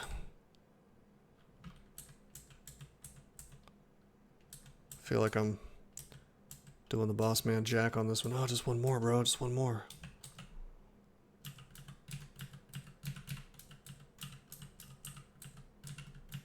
Then he loses all of his money. It's going to be like that for me, except I'm... Okay, I really screwed up. I shouldn't have. Alright, that's okay. We're just going to pull up.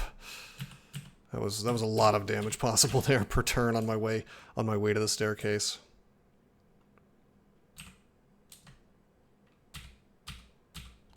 I'll just shout. Okay, good. We've got him. I want to test something. I want to go forward. Oh my god. Oh my god, the regen just keeps stacking up.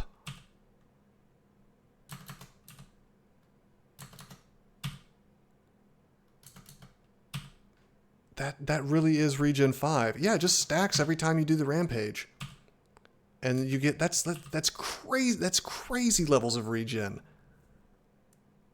That's hilariously overpowered. I mean, it's like overpowered in very narrow situations though, because typically the situations where you need to sustain or where you are like trapped in a hallway somewhere, you're not doing a lot of movement. But if you can just engineer situations where you're moving around a lot, that's incredibly broken. Like there is a reason why Powered by Death is is so strong is because it's on a species where you can't guarantee access to it. So when you get it, it's like a nice treat, you know. It strikes me as just really strange to provide that. I mean, granted, it's in this kind of extremely awkward to use sort of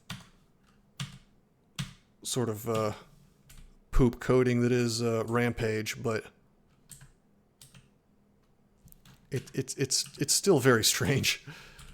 That is incredibly. I thought I was only getting 1 per Rampage. It might be 1 to 2. Let's see. 1 that gives me 2.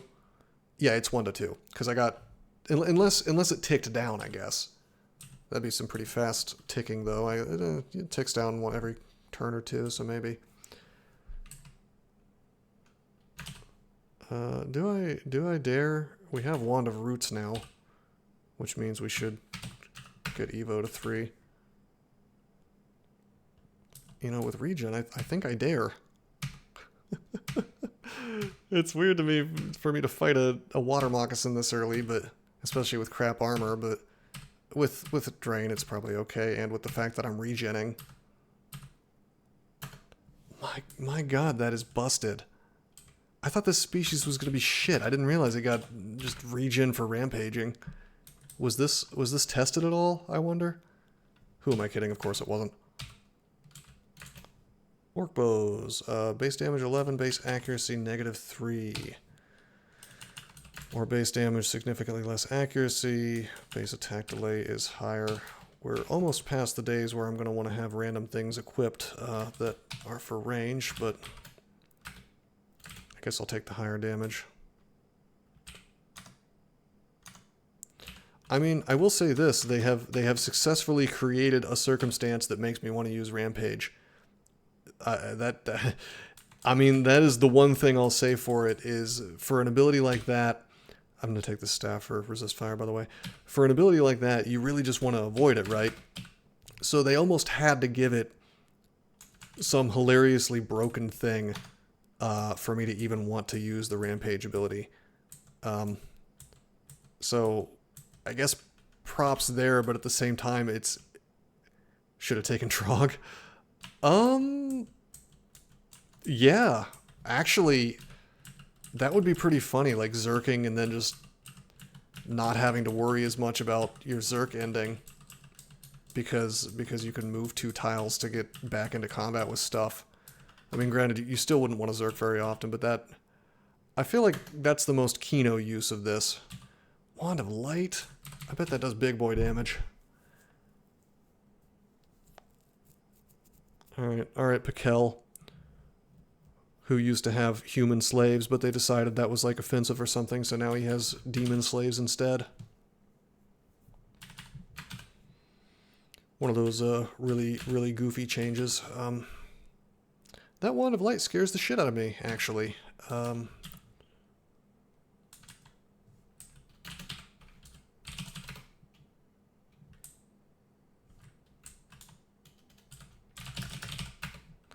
Wand of Light. Oh, okay. You're just not going to show me. You're not gonna show me the range on that. Let's assume it's across the whole line of sight. Yeah.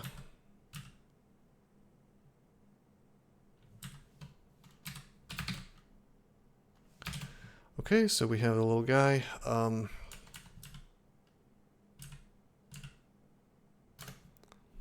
Do I have the balls to just duke it out with him? He has a Whip of Freezing, which I'm not afraid of. I'm fearful of the Wand of Light. Let's look at the damage. That's the damage where if I were to use it. But if he was to use it, it's going to be different because it has to do with his hit dice. 6, 12, 18. 6, 12, 18. Yeah, 6 times 4 is 24. So, let's assume he does similar damage because he's lowish hit dice, just like I'm lowish evocations. I could sit here and do the math, but I don't want to. 39 HP. We're gonna simply, because we have this big stack of blink, I'm willing to take the risk.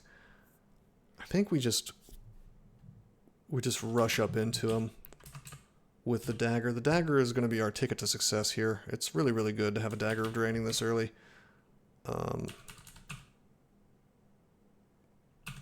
we are regenerating, and he's drained now, which will reduce the damage he does to me. In fact, That will reduce the damage he does to me with the wand, I should mention.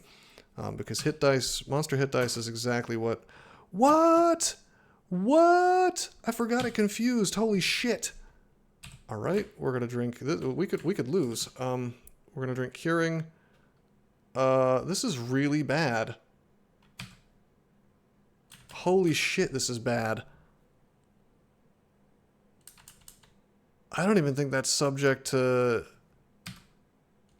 I don't even think that's subject to magic resist. Holy shit.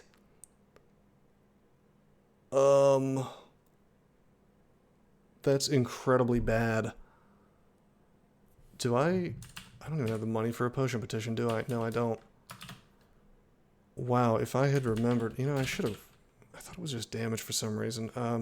No, I know why I was confused, because it's blinding is what it does. But of course, you know, the description doesn't tell you that when a monster would blind you, blinding is not a thing, so it just confuses you instead. Which makes Wand of Light hilariously dangerous for monsters to have. Wow.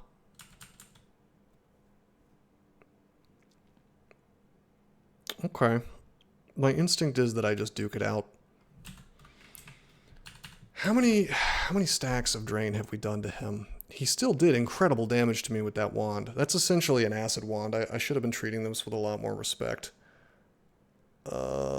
Piss. And we're not regenerating anymore. We have the one curing potion left. I should go ahead and, like, haste or something if I'm gonna keep duking it out. Hold on a second. Does Roots do any damage?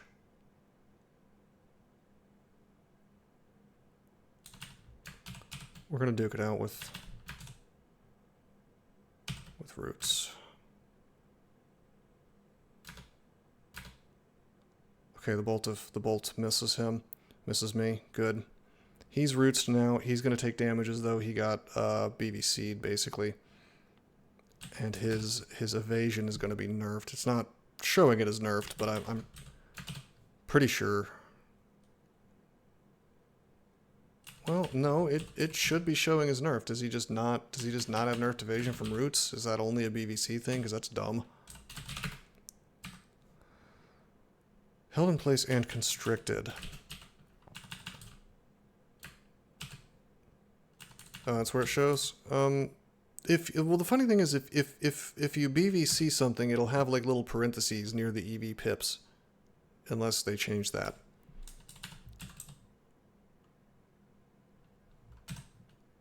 %, chance to, yeah, all right. He's just spamming, dude. Holy fuck.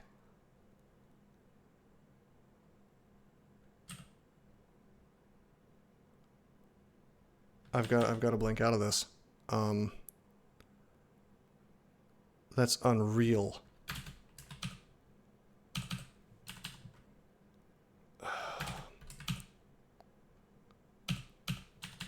If I blink to the ultimate extent of my vision, this is weird actually. Check this out. If I do this, it's acting like I won't be able to see him if I blink to the edge of my vision, but I can't imagine why I wouldn't be able to. No, I mean, it makes sense. I wouldn't have cooldown, but... Sucks. You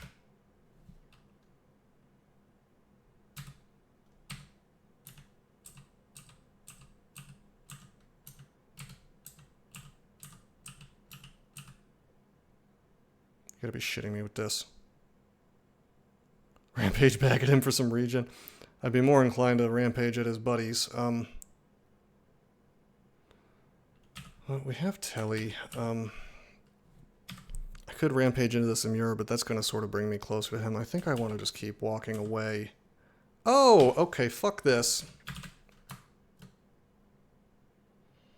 We're drinking the haste. Haste is up. I can't stay here. We have to burn a blank. This is so fucking dumb.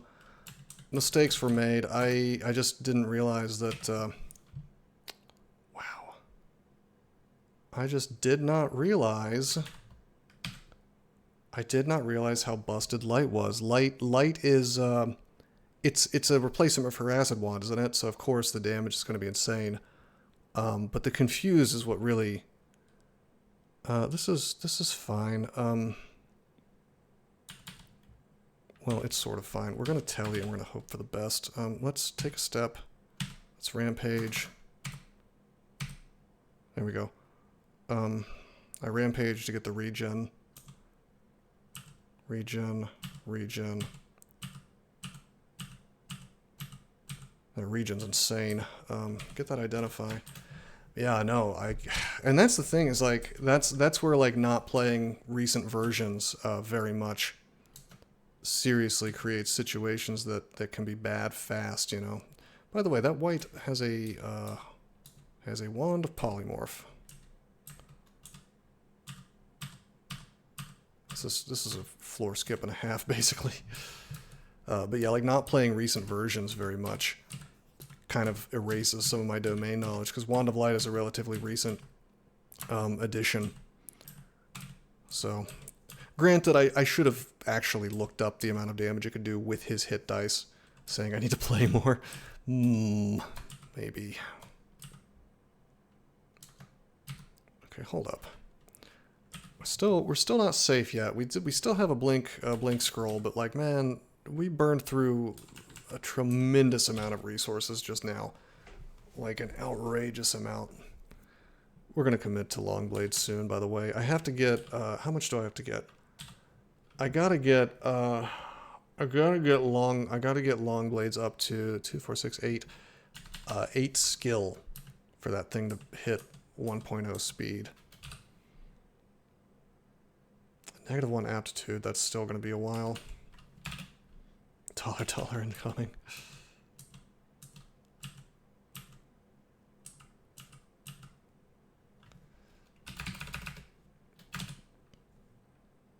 We also have roots to walk away, so like we're good on resources, you know. We're having, you know, we have good resources even though we burned so many important ones.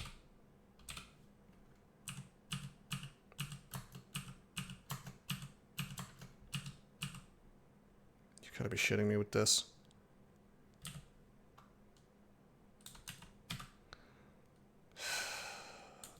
Alright, we have to get next to the... We have to get next to this dude.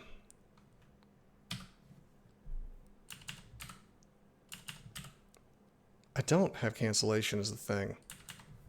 But I feel like...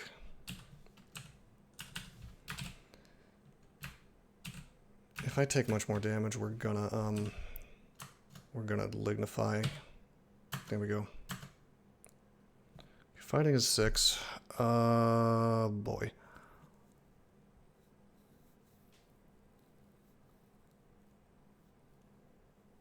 I don't want more Evo, not just yet. I want the long blades, but I really would prefer not to use it until it's speed 1.0.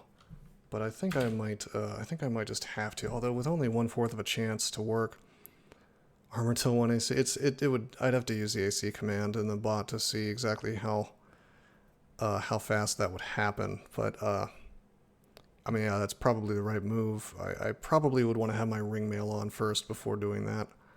I'll take a look at that here in a second. Let me think about this. I'm just going to stick the rest of the experience we got into fighting. I will take a look, I suppose. We do have some ox slots, which changes the calculus a bit. 3, 4, we're looking at the base rating. 5. We have 5 base AC. The ox slots do count. So if you put !AC into the bot and then you do 5... I don't know if this formula still works. 4.4 armor skill for 1 AC at 5 base AC. Now, if we add 2 more to that AC 7, it goes down to 3.14. So we might want to wait until we have the ring mail online to do that. Basically, it's just going to make things easier. This is interesting. When you've got an ally between you and the enemy,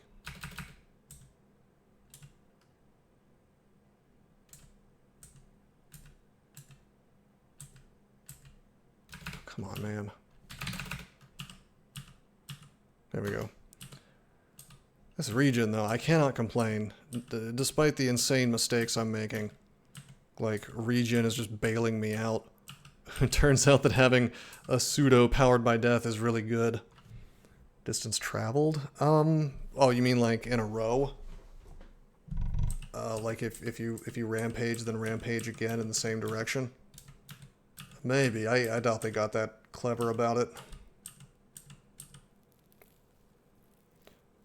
Okay, I want. Well, you can't rampage more than 2 tiles. Or you mean if I only move one and then attack? That could be the case. Oh boy, we cannot melee a troll yet. That is not a thing.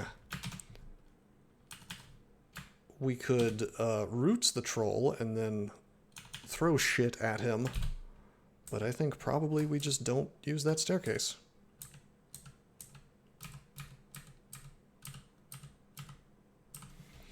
Oh yeah, I was gonna think about what I'm training.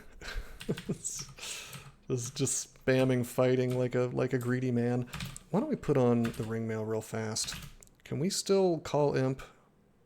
These floors getting spooky. Yeah, a bit.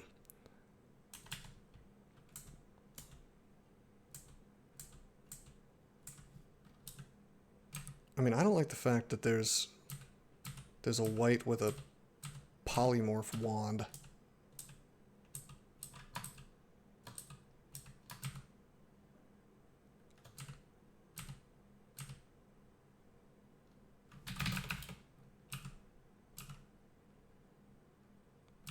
Well, I'm gonna head up. Yeah, pretty much.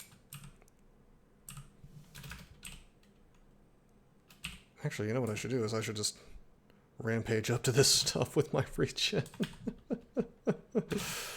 I can always roots and walk away, I guess. Kind of, sort of.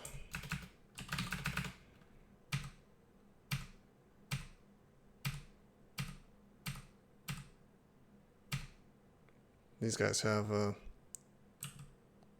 drain, though, is the thing. So the Dagger of Holy Wrath is 100% what I would be using against these dudes if I was going to melee them. Either that or the longsword. Holy Wrath this is one of those rare situations where it's like worth it to use Holy Wrath over. I mean, it's on a dagger, so the extra damage I'm getting for this is like nil. Because it's based on the base damage of the weapon, essentially. It's not a flat extra damage. It is probably what should be done here. Maybe the longsword of electrocution is better, actually. You're gonna, I mean, if the longsword of electricity actually triggers, these things are going down. It does 8 to 20 electric damage, and they only have 16 HP. So probably the electrocution is the better play. Come to think of it, I just need to train long blades. It's time for me to commit, basically. Which I don't want to do, but do we have the cash? We don't even have the cash for a potion petition. What a nightmare. Alright, it's okay. Let's get fighting to 7, and then if I haven't found a better option by then, I'm committing to long blades. We're going to train nothing but long blades until 8. Incentives for poor play. Yeah, it's mock lab all over again. It's what I was saying, man. Like, it's like a weird situation.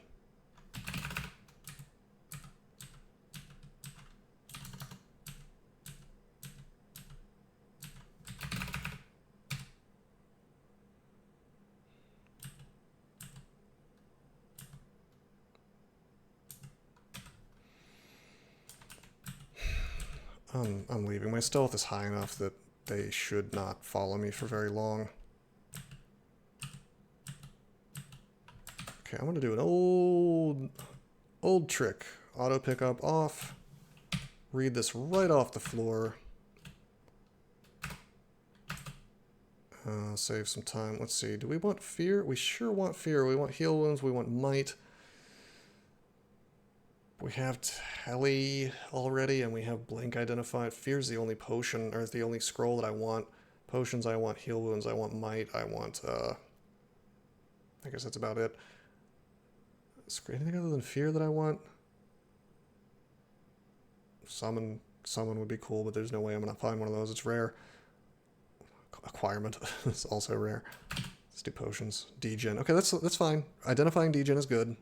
I'm not going to degenerate myself. Oh, God. Take me home. Take me home. Take me upstairs. Good God.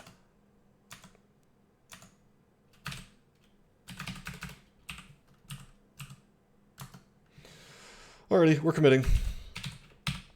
Long blades to 8.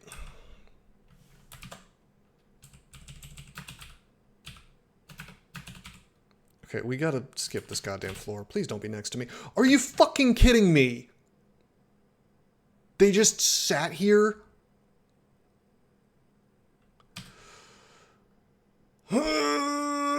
Okay, I have to burn my last blank. I'm glad that didn't confuse me. Literally next to the stair. Like, they didn't chase me at all, which is bizarre. We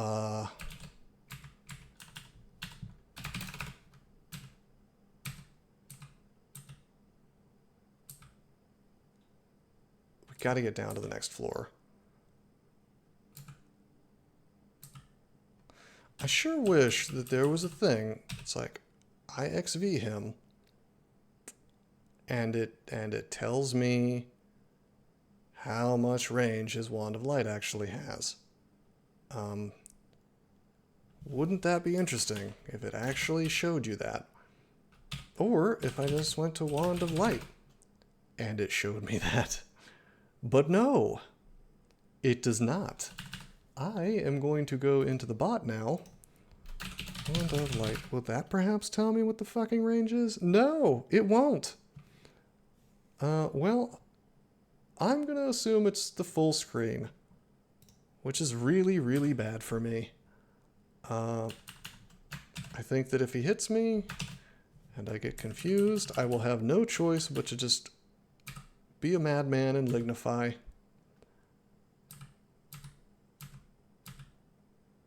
You'll feel the lick of my whip.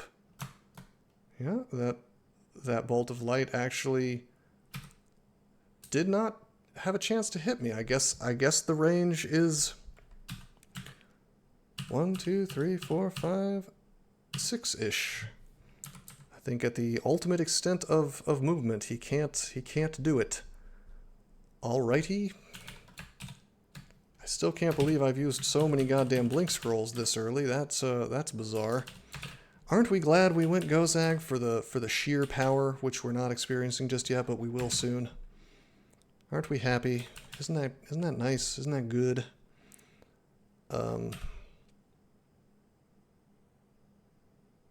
Dude, I'm so close to doing an old trick.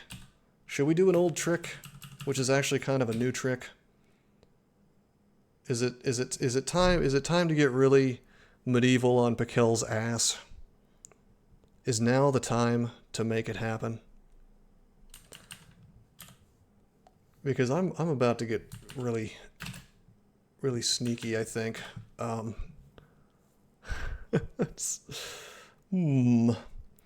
It's a dangerous play because we don't have more than one curing, so if we get confused, it's basically like sit there in tree form. Oh yeah, Imp Bomb. Imp Bomb is love, Imp Bomb is life. I'm really nervous about going downstairs. That's the thing. Who knows what horrors await me? But I'm gonna do it. Oh my god, I can't do it. Fine. We're fucked. We're so fucked. I actually have to tree form and just hope for the best. Oh my god.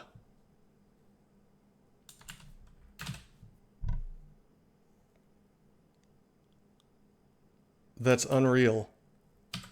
I should have... No, I moved too fast. I should have... what I should have done is I should have stayed on that floor and ran off to the west. I should have fled into the black, I think. It's too spooky, though, to be honest. Holy shit. The other thing is, I think they may have changed it to where I don't think they even fucking use charges anymore, which is bizarre. Like, you're going to give an enemy the most powerful thing ever, and then you can't even drain the charges out. It's very strange.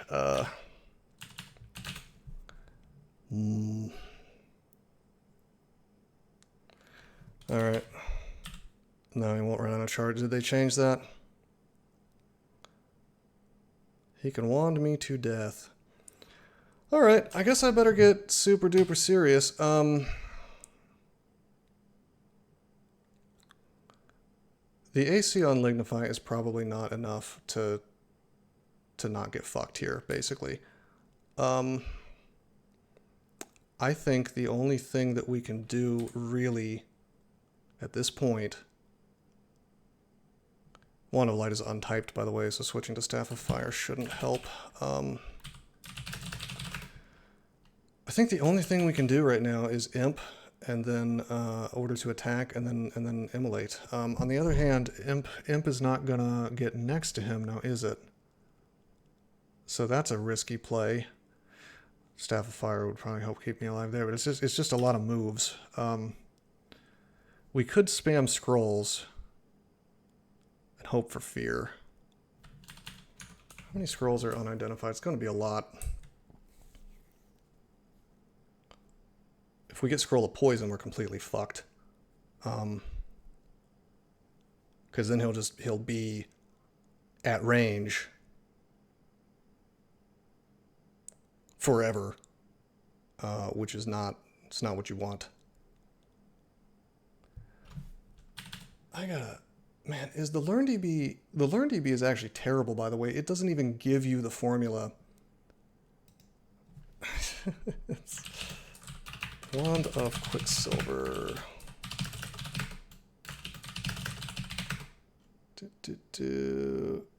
I guess we're just gonna... we're just gonna search Quicksilver Bolt. Actually, we're gonna... My god, I mean, surely it can't just do 60 damage to you. Like, I could have sworn that they changed it so that your hit dice, that the enemy's hit dice reduced the damage on the wand. But I feel like this dude is, like, consistently doing 30 damage to me. So have they really fucked up and made this just straight up do 3d20 damage on d6? Is that really what this is doing? Because that would be pretty intense if that's the case.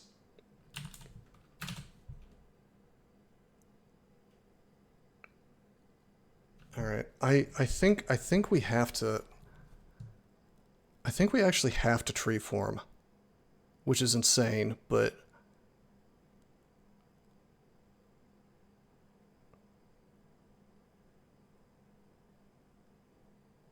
I don't know.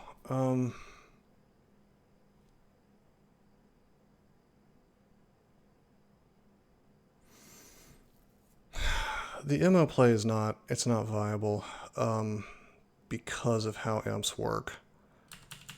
In the best case scenario, he pops up right there. Well, no, it could be done. I guess he would block the dude. If he goes here, that's really bad.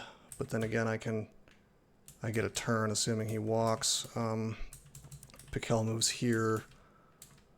Imp goes there. I can then move here and definitely get another turn. Maybe run my imp in whatever direction Pikel is going.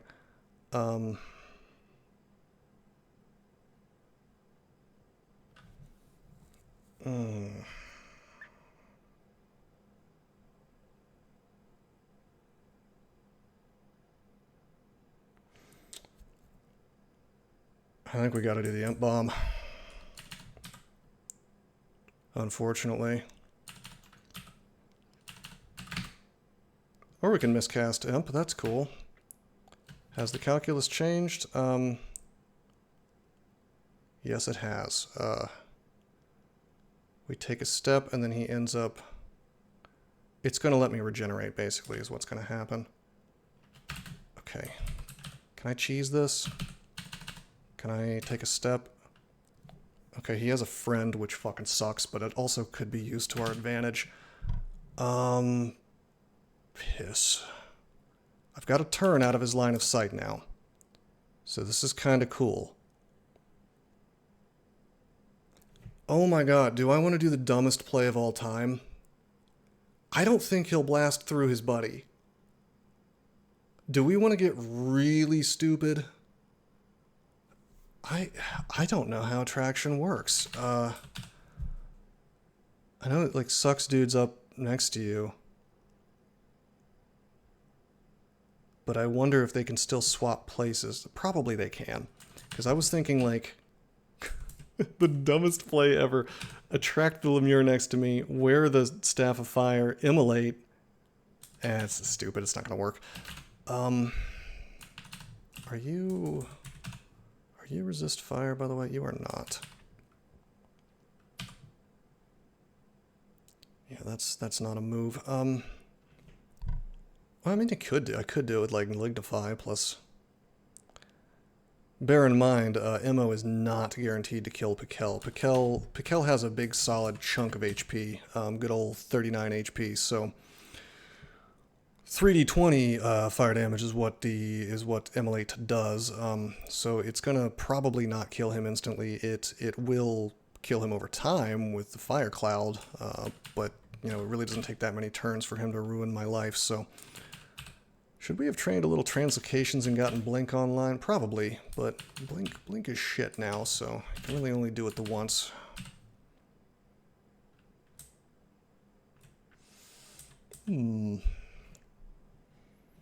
What I could do is if we could get this gentleman in front, if we could get the lemure in front somehow. I don't think Pikel will blast through, and so I could roots them next to each other and then let roots kill Pikel. Hopefully. But I don't know how I can do that. I think if I attract, it's just gonna ruin. It's gonna make Pikel come next to me. It'd be nice. You know what would be cool? What would be cool is if roots actually worked off screen. How nice would that be? Let's make a friend.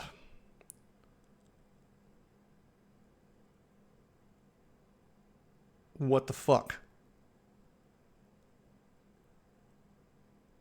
What's going on? Where's Pikel? I just made a move.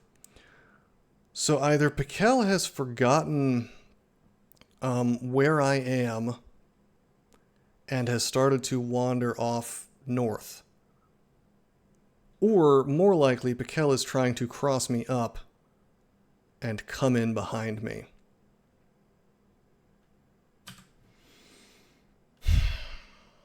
He hurt himself in his confusion. I don't think he's confused. You'll feel the lick of my whip. This is just Cabalden from my books. God damn! Look at those exclamation points. I'm dying. Hell is... I'm about to find out exactly how bad hell is, so at least my character is. I think he's coming around here. I think his position right now is where the yellow reticule is right now. And if I rampage forward, I will get some regen. And then Pikel will move there. And ideally, my boy here will pop up in right behind me.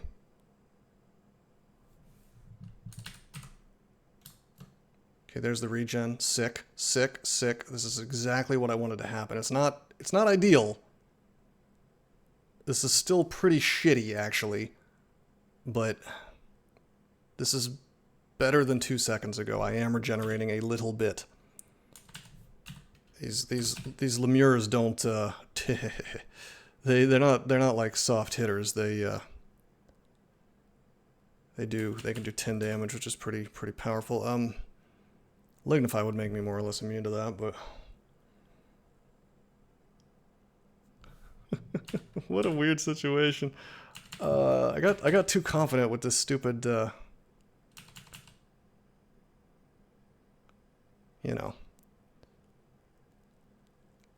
regen nonsense. All right, so if I move here, oh, goddamn, I wish this Lemure was not here. I wish this staircase didn't have so much shit around it. Could you imagine how nice it would be if it didn't? If I move here, and he moves there, I don't want to say that we're home free, but I could start doing funny things like just moving diagonally and maybe keep the Lemure between me and Piquel a little bit. Now, if I move here and he moves there, then I've got a serious problem where I'm just doing a little shuffle dance where I'm eating Lemure hits every time I do it, which is no good. Is there any chance that he swings on my imp? There's no way. I don't think it's even possible for him to choose to do that. Otherwise, I would probably just MO here and roll the dice, spin to win, you know. Spin to win.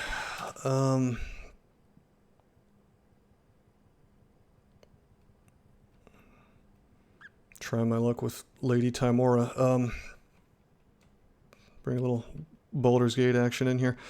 What to do? What to do? I sure wish I had a net. That would be pretty sick right now. There's still these scrolls. There's still the option of rolling the dice on fear, which is not the move, but it could be. I think the move is to move. Okay, that's good. He currently wants to kill my imp. Something closely misses your cerulean imp. What does this mean? Does this mean he will never... Is this like a guarantee, I wonder, that he will not move north? I'm trying to remember how the AI code works with enemy movement in DCSS. And this is kind of a funky situation. I think there is a chance that he'll still move north. But then again, maybe not. Maybe it's maybe this is the path that he thinks is correct. There happens to be an imp in the way. The real question is whether he will zap with his friend in the way, and I don't think he will. I do not. I mean, Lemures are low HD, but so is Piquel. I think it's a sliding scale, and I don't have this lore memorized, or at least I don't. I used to know it. I used to know the rule, but I think it's relative to the HD of the thing casting or wanding or whatever.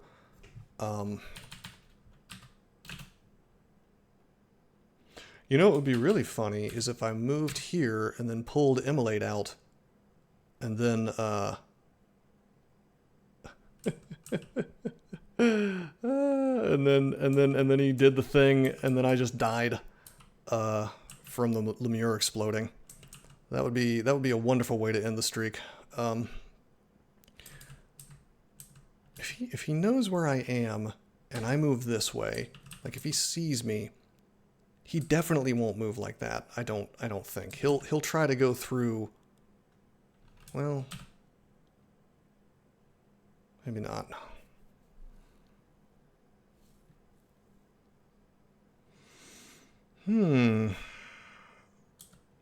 What a funny situation. What a weird and unpleasant situation that this is. Good old 52% blink. We could always really roll the dice.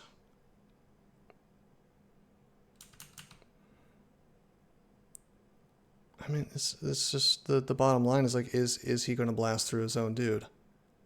And I do not know. I don't think he will, but he might. And if I move down and to the left and he's able to blast through his own dude, that's like definitely not the play.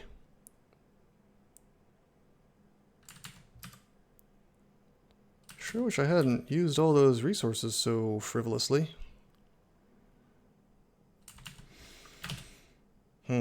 Well, let's not forget we have Wand of Roots.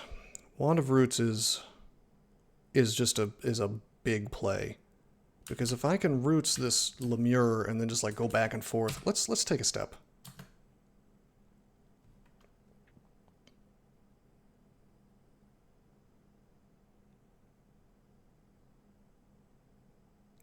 Okay.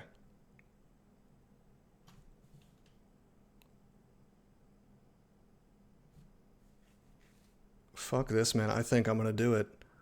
I think I'm gonna be a madman and do,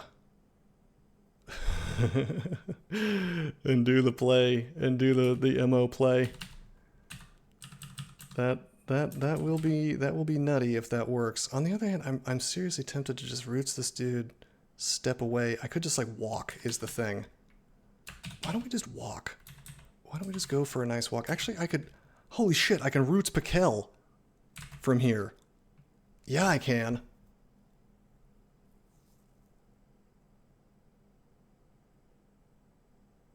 No, we're gonna Roots this guy so I can stop taking damage. I'm afraid to take a step.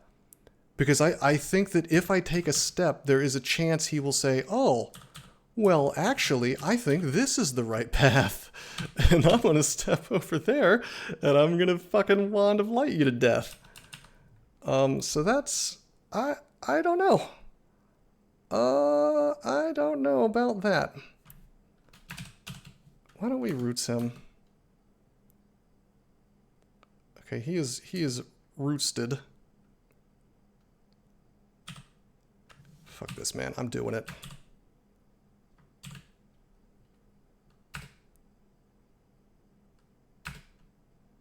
Okay, he's in the fire, and he's Rootsed. He's in the fire, and he's Rootsed. Holy shit. This is the play. This is Octopode Fire Elementalist all over again, man. The play is on. Now, just to... For those of you who maybe don't have the numbers memorized, I just want to inform you that if this Lemure goes off, really solid chance that I just lose instantly because it's 3d20 damage. So that's anywhere from 3 damage to 60 damage of fire. Now, I can swap really fast to the Staff of Fire and cut that in half and guarantee I won't die. End up like my test character. Oh, shit, that's true. That's true. I played that test character in this exact thing. Well, not this exact thing, but this thing happened. Anyway, I think we just pop on Staff of Fire. 40% chance to die. Not bad chance. I think on a 72 streak, that's a pretty bad one. Let's swap to the Staff of Fire. Okay. We're gonna Roots this fella. Pikel explodes, baby! What do we want? Do we want Dex or Int? I think we actually want Dex today. Oh shit, because Pikel died, the Lemure vanished, which does not count as a death, so it didn't explode. Jesus Christ, I need like a kombucha or something, man. Like I need to take a sip of something. We gained 4 levels of long blades from that, by the way. So definitely the move is to have long sword of electrocution on after this. Wow, not the cleanest play that I've ever done. That Wand of Light, though, I am calling bullshit. I am calling bullshit on the Wand of Light, I think. I won't accept that that's reasonable. I don't, not fair. Just saying. So close. Yeah. No, I mean, I am keeping things fun. At least. Alright, which way do we want to go? We want to go south. just to get our HP back. Because that was where Pikel's pack was.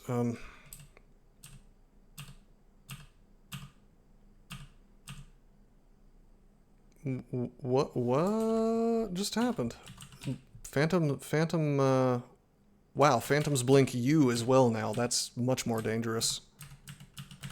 Alright, give me the wand. Well, we have 10 charges of Wand of Light, so I am really curious if they use up the charges or not. Because that's, oh, hi. This is moderately dangerous. Attacking at 1.1. I haven't had such a dangerous early game in a while. I did figure that Armataur was going to do this kind of thing to me, but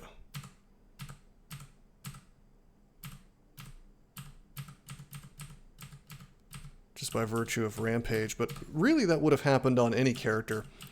The only reason it happened on this one is because I was like, oh, I'm regenerating. I don't need to pay attention to this game anymore. Spoiler alert, I did. Is 6 regen really that dangerous? It is when Pikel has a Wand of Light. Oh, you're talking about with the whites. The one has a Wand of Polymorph. If I get polymorph next to a white into like a bat or something, that's, especially if I get surrounded, it's not great for me.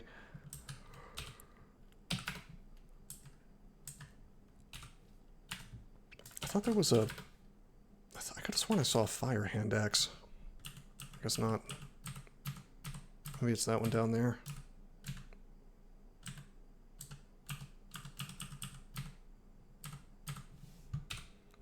+1 hand axe of flaming. It's actually not a terrible weapon.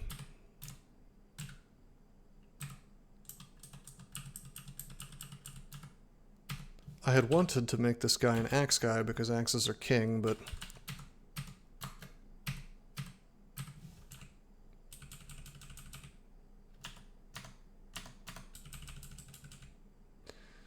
yeah, that's what this is the guy I was trying to talk about. He's got that Wand of Polymorph, but I think if I just drink down Enlightenment real fast.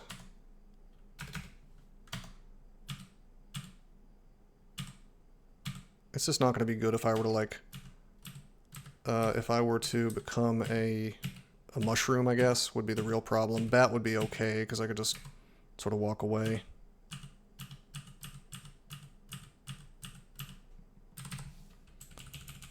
A mushroom is pretty strong unless they've changed it, the fungus or whatever. So it probably would be alright too. I wouldn't want to be in a hallway surrounded by crap. Also, some of them have spears, which is why attraction is actually mildly useful in situations like that in the early game, but generally speaking, it's not something you want to really be using.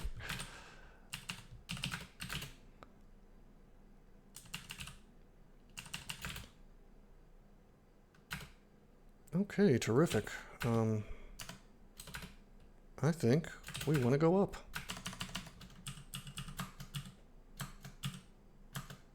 Alright, buckaroo. We are not able to fiddle around with bees just yet. And this was the one with the troll. So we've got 3 staircases that suck ass. So the fun is not over yet. We're 100%... We are not going down into the one with the bees, so that will kill us. The noise that I made down there should have attracted these guys away from the staircase a little bit. I actually swung on that bee, and there was... Hold on, let me... Killer bee buzzes angrily, killer bee buzzes angrily. I don't know, I get the feeling if I go down here, there's going to be a troll just sitting next to it, totally awake. And if I go down here, there's going to be like a bunch of whites and the gnoll just waiting for me. And I bet you... No, I do have potion petition, so that's cool. I guess.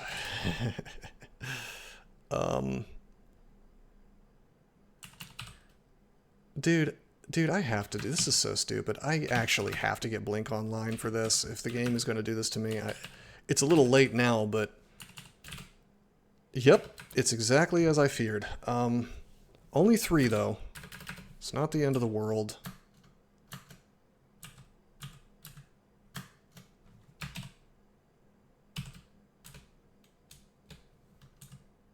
Yo, yo, yo. Oh my god. Okay, root is not guaranteed. I didn't even look because... What? The grasping roots constrict the white X3. Oh, that's a bug. Yeah, okay. Root does not guarantee... It's either a bug or it's really shitty design. Are you fucking kidding me with this? No, I mean, look what happened. He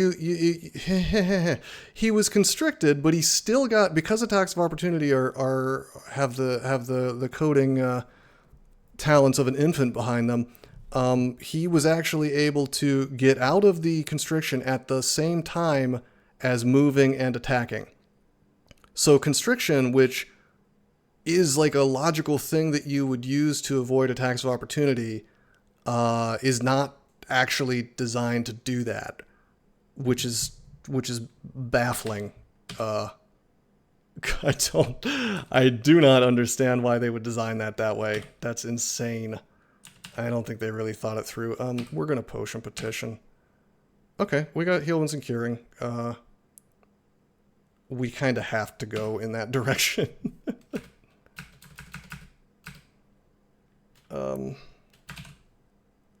And yes, this is quite bad. I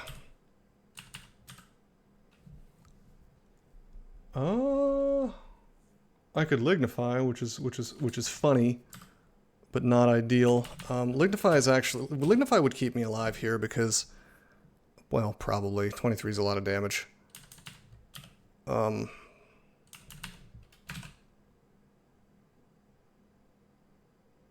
me put it this way. Lignify would probably keep me alive here.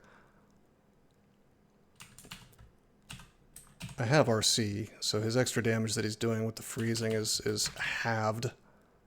I still can't believe that that's really how that works. That they can step out and attack you at the same time, and it just doesn't give a shit about constriction. I bet you that's coded so badly, I bet you it doesn't even have to roll against the constriction. Like, I bet it's just like, whoop, he goes. Like, if I roll an attack of opportunity, I just, whoop, there I am. I would bet money that's how that works. That would be just incredible, if that's really how that works.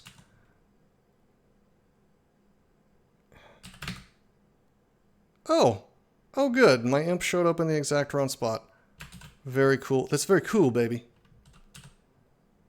74% chance to hit the white. How much damage does it do? Nobody knows. 47. Probably the best thing to do here is to Wand of Light and just get the damage in. No, I'm gonna lignify. And then I'm gonna Wand of Light, I guess.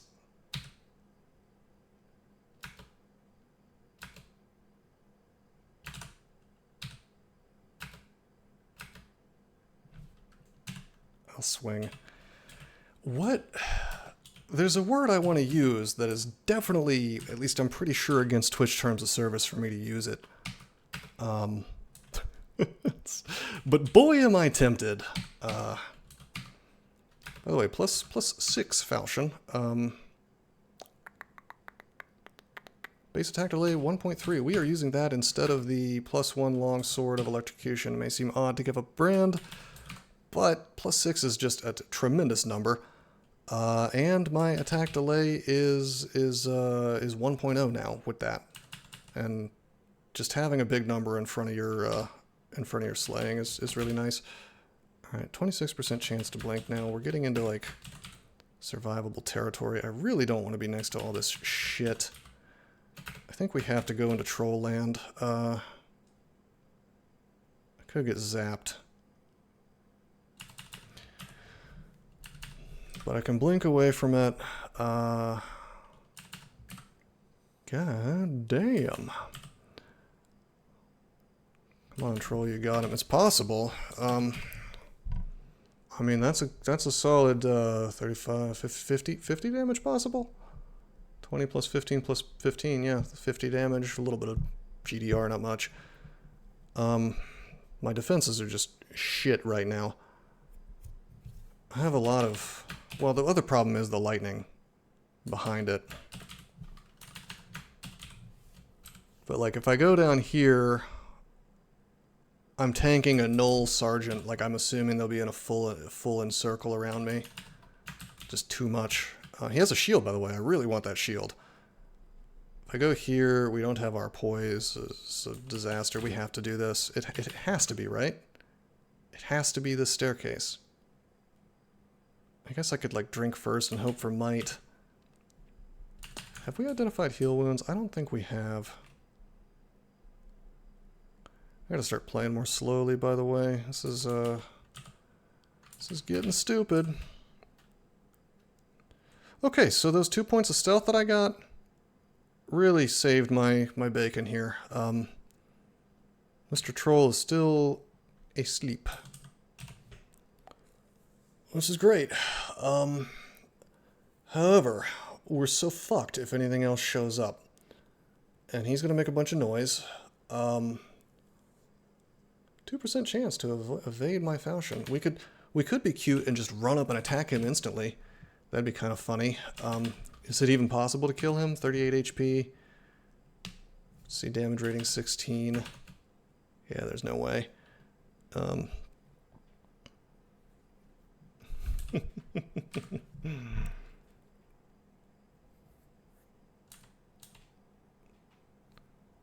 Could do 16 damage to him, I guess. Duel the troll? Yes.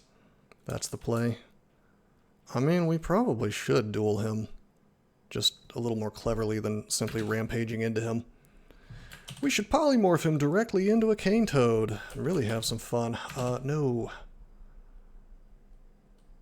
Well, we've got to get out of line of sight. Like, the first thing we want to do is get out of line of sight of this fella. And I really hate... These staircases are just super duper close to each other. So if I lure those bees, we're like turbo screwed. Probably the move is to move up and to the left. And then just start doing stuff to kill the troll. Like, roots him, Wand of Light. It is really tempting to just use the Wand of Light on him, though. Because he's asleep right now. It will hit him. But if this fellow wakes up and if he starts zapping, we're in some trouble. So I have to take a step. Okay, so he's awake. He didn't yell. He didn't yell. How about that? I need to be a little more careful with the resources that I use here. Not too many wands left. Really, yeah, he's a sleepy. He's a little sleepy. What's the chance of Wand of Light working? 74. Why don't we roots his ass first? Okay. So he's not going to zap through his buddy, and if he does, I think I'd be okay with that. Let me see. What are the chances of Wand of Light? Ah! Ouf. It is 5. It is exactly 5. 3, 4, 5. I wanted to bolt of light that guy.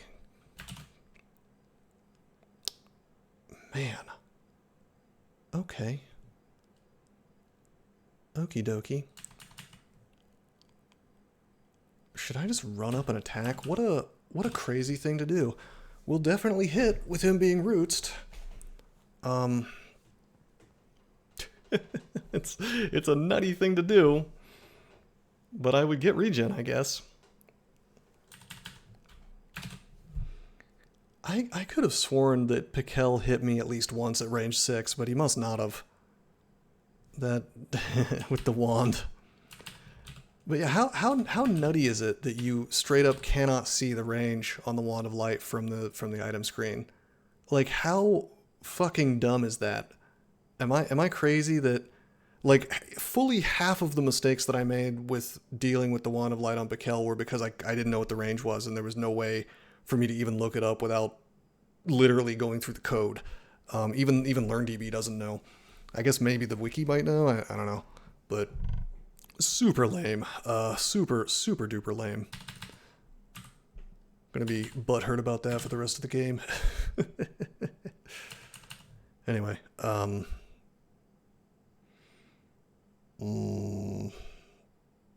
well, either I step away, or I just start blasting with Wand of Light.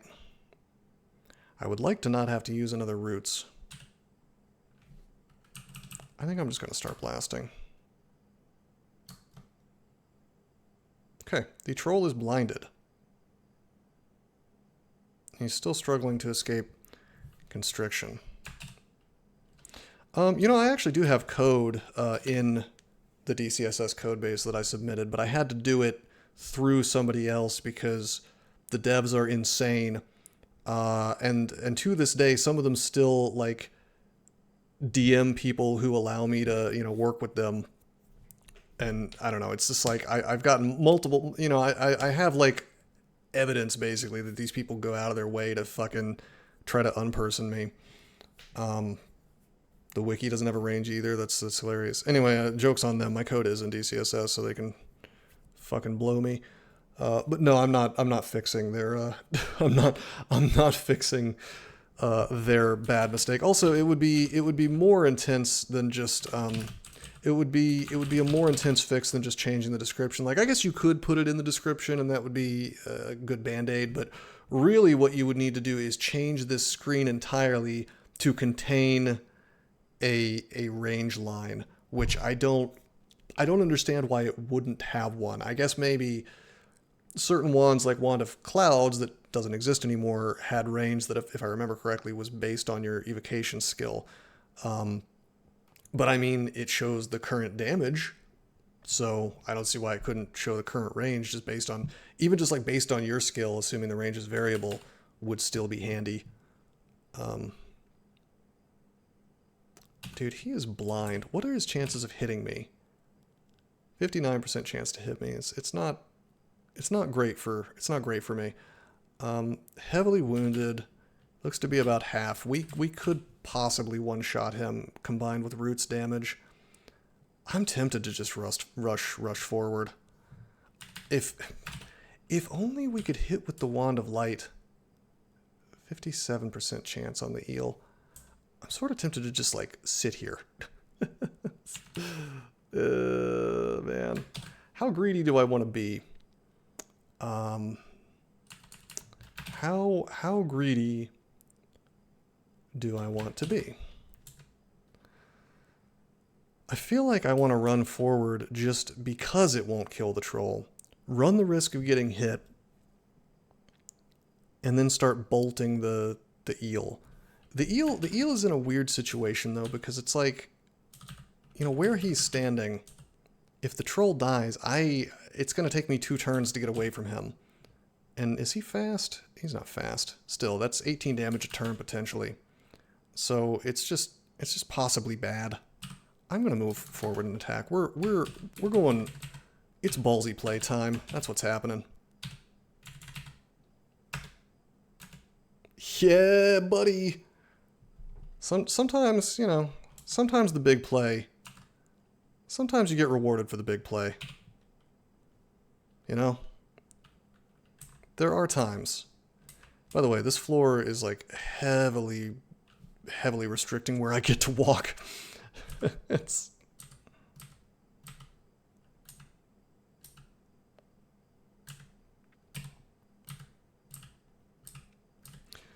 Oh, a person called me a fascist the other day on discord.com. Would you like to know why? It's because I said that it's a bad thing that San Francisco is covered in human feces.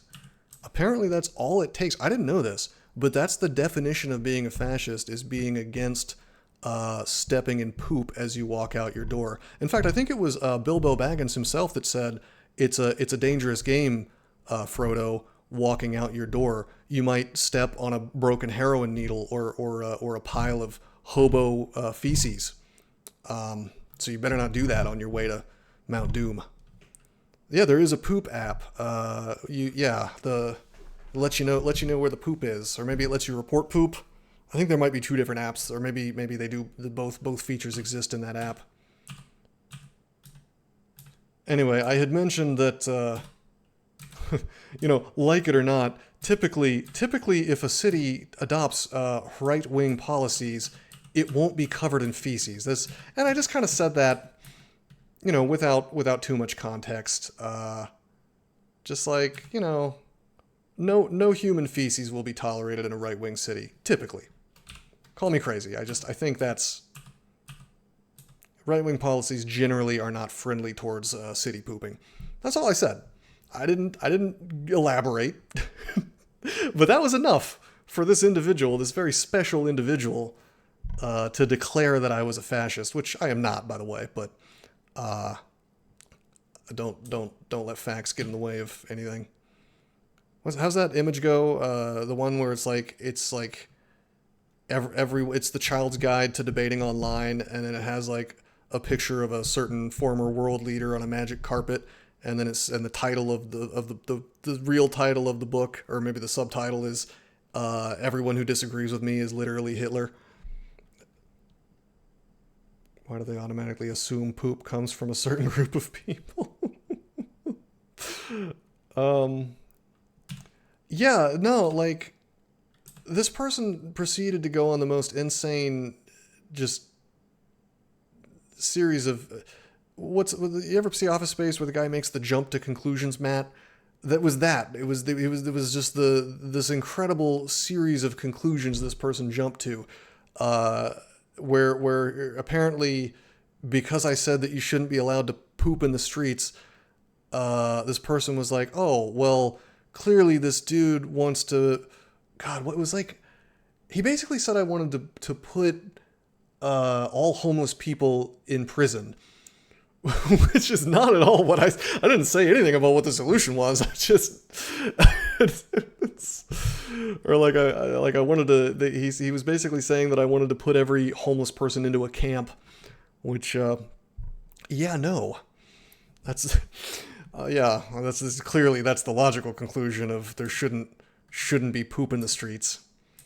That's definitely where your brain should immediately go when somebody suggests that it's not a good thing to step into human feces on your way out your door. And yes, I am stalling, by the way, because this floor scares the shit out of me. Okay, we can melee now. We got translocations to 4. I probably should be using my summons more to help me out while I'm doing this, but why don't we go ahead and take armor to... Let's get that point of AC now. We have our ring mail on, so let's do it. I really want to kill that Null Sergeant. Let's keep in mind we got 7 AC right now.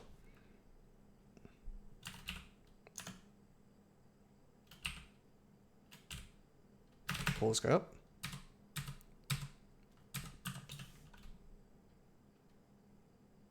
Well, I've noticed that with like super far lefty type people, they have this insane persecution complex where they think that anybody who disagrees with them is literally trying to murder them at all times, which is insane. It's definitely not true. But what I've also noticed is I think it's projection. I think that's what they want to do to people who disagree with them. Therefore, their assumption is, well, of course they must think the same thing about me. That's my theory. Because generally speaking, it's hard for people to sort of mentally model other human beings, I've noticed. And so it's like the best they can do is to like, oh, well, what would I do? How would I feel in this situation? You know, that is a lot of freaking, wow. That there were 3 eels at least. There's 2 left, minimum. What is this, miniature frog pond and dungeon? Why are you doing this to me, game? Well, that's the thing, is just like, what, you know, and the thing is, it gets tolerated. Like, these people can say the most insane bullshit online. They'll tell you, you know, they'll with a straight face tell you that they think that the assassination attempt against Trump was faked. They'll say that with a straight face and expect you to believe it, and they don't get banned from shit for that. But when a right-wing person believes something that the left finds to be false, They think that it's just like a, you know, a sort of basic truism that thing is not accurate, then they fully expect to ban you off of everything, you know, for having an opinion they don't like, or even for believing something that they like. I think you should be allowed to believe whatever the fuck you want. If they want to think that it was fake, I'm actually okay with that. I think it's stupid, but you know, like whatever, that's fine. You know, and I've noticed that this only happens with shit that is really politically it's like creates a political problem for these people. Like people who believe the earth is flat don't get banned from things because it's an asinine belief. It doesn't really, you know, it doesn't like present a political issue for people to believe that. It mostly just makes the person look silly. You know, but there are certain other things. I don't even know if I can talk about it on Twitch, but I mean, use your imagination. Where, wow, there are 3, so there's at least 4 total. Counting the one that I took down. Anyway, like use your imagination, but like there's things you will literally go to jail for having the wrong opinion about, and I think that's just monstrous. Or that like you can't have the wrong opinion on the on the Olympics. On what happened recently with that, or else you're just like, it's time, they'll unperson you, you know. They have the most power in the universe, and that's the other thing that really gets me about these people is what's amazing about it is they pretend to be the scrappy underdog, you know, which is just, it's just amazing because they're not. It's 100%. They are not the scrappy underdog, ever. They, you know, all the big corporations, which is funny because I'm old enough to remember when the left was anti-corporation. But nowadays, like all the big corporations are, you know, they're on their side. Big tech, you know, even, you know, people talk a big game about Elon Musk or whatever buying Twitter, and yeah, it's better than it was, but not really. I mean, kind of, but you still can't really go as far as you should be allowed to go. I mean, I think that it would be nice to have a social media platform where you can fully say whatever the fuck you want within the bounds of American law, you know, and you can go pretty far with stuff as long as you're not, you know, making an actual actionable threat against somebody. You can basically say whatever you want under American law. And why is it that there's not a single American social media platform where that's the case? And when one crops up where they try to do that, everybody closes ranks. The financial industry, big tech, every single corporation closes ranks around it and says, you know what, we're not gonna let you have a business actually. And then, you know, you have a situation like, for example, Gab, which was started as an alternative to Twitter, can't process credit card payments. You know, oh gee, why is that? What a coincidence. I don't know. Why is that happening? Don't look at the man behind the curtain. You know, like, isn't that weird? Isn't that weird that financial transactions are not considered to be a utility with a duty to serve the same way that like your electric bill is? You know, like the electric company can't turn off your lights because they don't like how you voted, and yet a business can have their ability to transact, you know, basic business transactions with their customers, just for no reason at all, any reason, frivolous reasons. There's no recourse. You can't really. What are you gonna do? Sue MasterCard? Good luck. It's this completely faceless, unaccountable, unelected sort of group that has real ultimate power, and it's just crazy to me that nobody seems to be worked up about it, and they should be, because if you can't transact, you can't do much of anything. What a private corporation does fair to the right. I think when you start getting into like super libertarian type stuff, like maybe. But I personally, I consider myself to be right-wing, but I also am extremely, I believe, I mean, back in the day, we had the balls to do things like break up the bell system. You know, now we just kind of shrug our shoulders at the horrendous oligopoly that the internet has become. By the way, I screwed up this fight. I'm going to let my imp deal with this. Oh, hey, he actually did it. You know, I believe that I'm not one of those guys who thinks that regulation shouldn't exist. We've seen exactly what happens when regulations don't exist. Our water gets filled with horrendous chemical bullshit like PFAS, which also is known as forever chemicals, which is probably the thing that's wrecking everybody's endocrine system and is definitely raising cancer rates, and takes like 4 years for even half of it to leave your system. The rest of it just fucking lodges in your soft tissues and gives you cancer. You know, fucking Monsanto has a patent on like 60% of the corn that's grown in America. It's just insane crap. Copyright law completely out of control, basically written by the corporations. So no, I don't think that whatever a private corporation wants to do is necessarily okay. And I think that especially once you have a monopoly or an oligopoly, which is essentially the same thing, effectively at the end of the day, you know, if you've got like 2, 3, 4 companies that are working hand in glove and saying, all right, we control the internet, and you know, this is the level of speech we're going to allow to happen on the internet, effectively what you've got is a violation of the First Amendment. You've done a cute little end run around it, like, yeah, the government technically isn't silencing you, but it is allowing this tiny group of corporations to say, well, we control everything and fuck you if you don't like it. And ultimately, it is the government silencing you, because we've seen with the Twitter files or whatever that, you know, in many cases, the government was literally telling Twitter, hey, we want these accounts banned. Please action these accounts. And that actually is a direct an explicit violation of the First Amendment. But I'm less interested in explicit violations of the First Amendment, which are very obvious. And it's, you know, it's like, all right, fine. You know, you can prove that, you know, that's a problem pretty easily. I'm more concerned. Well, I am concerned about explicit violations of the First Amendment, but I think that the more concerning things in terms of people not being able to see it are these sort of cute end runs around the idea of freedom of speech. Because if you could just say, okay, well, I'm not really touching you. It's like a little kid with his finger in your face. Like, I'm not really silencing you. I'm the government. I'm just, my friend over there is doing it. And he's a quote unquote private corporation. Like, if the government doesn't do its job and allows a monopoly to develop, or an oligopoly, which functions as, you know, four or five technically separate but realistically run by the same sorts of people with the same sorts of viewpoints and the same sorts of ideas about what speech should be censored and so on and so forth.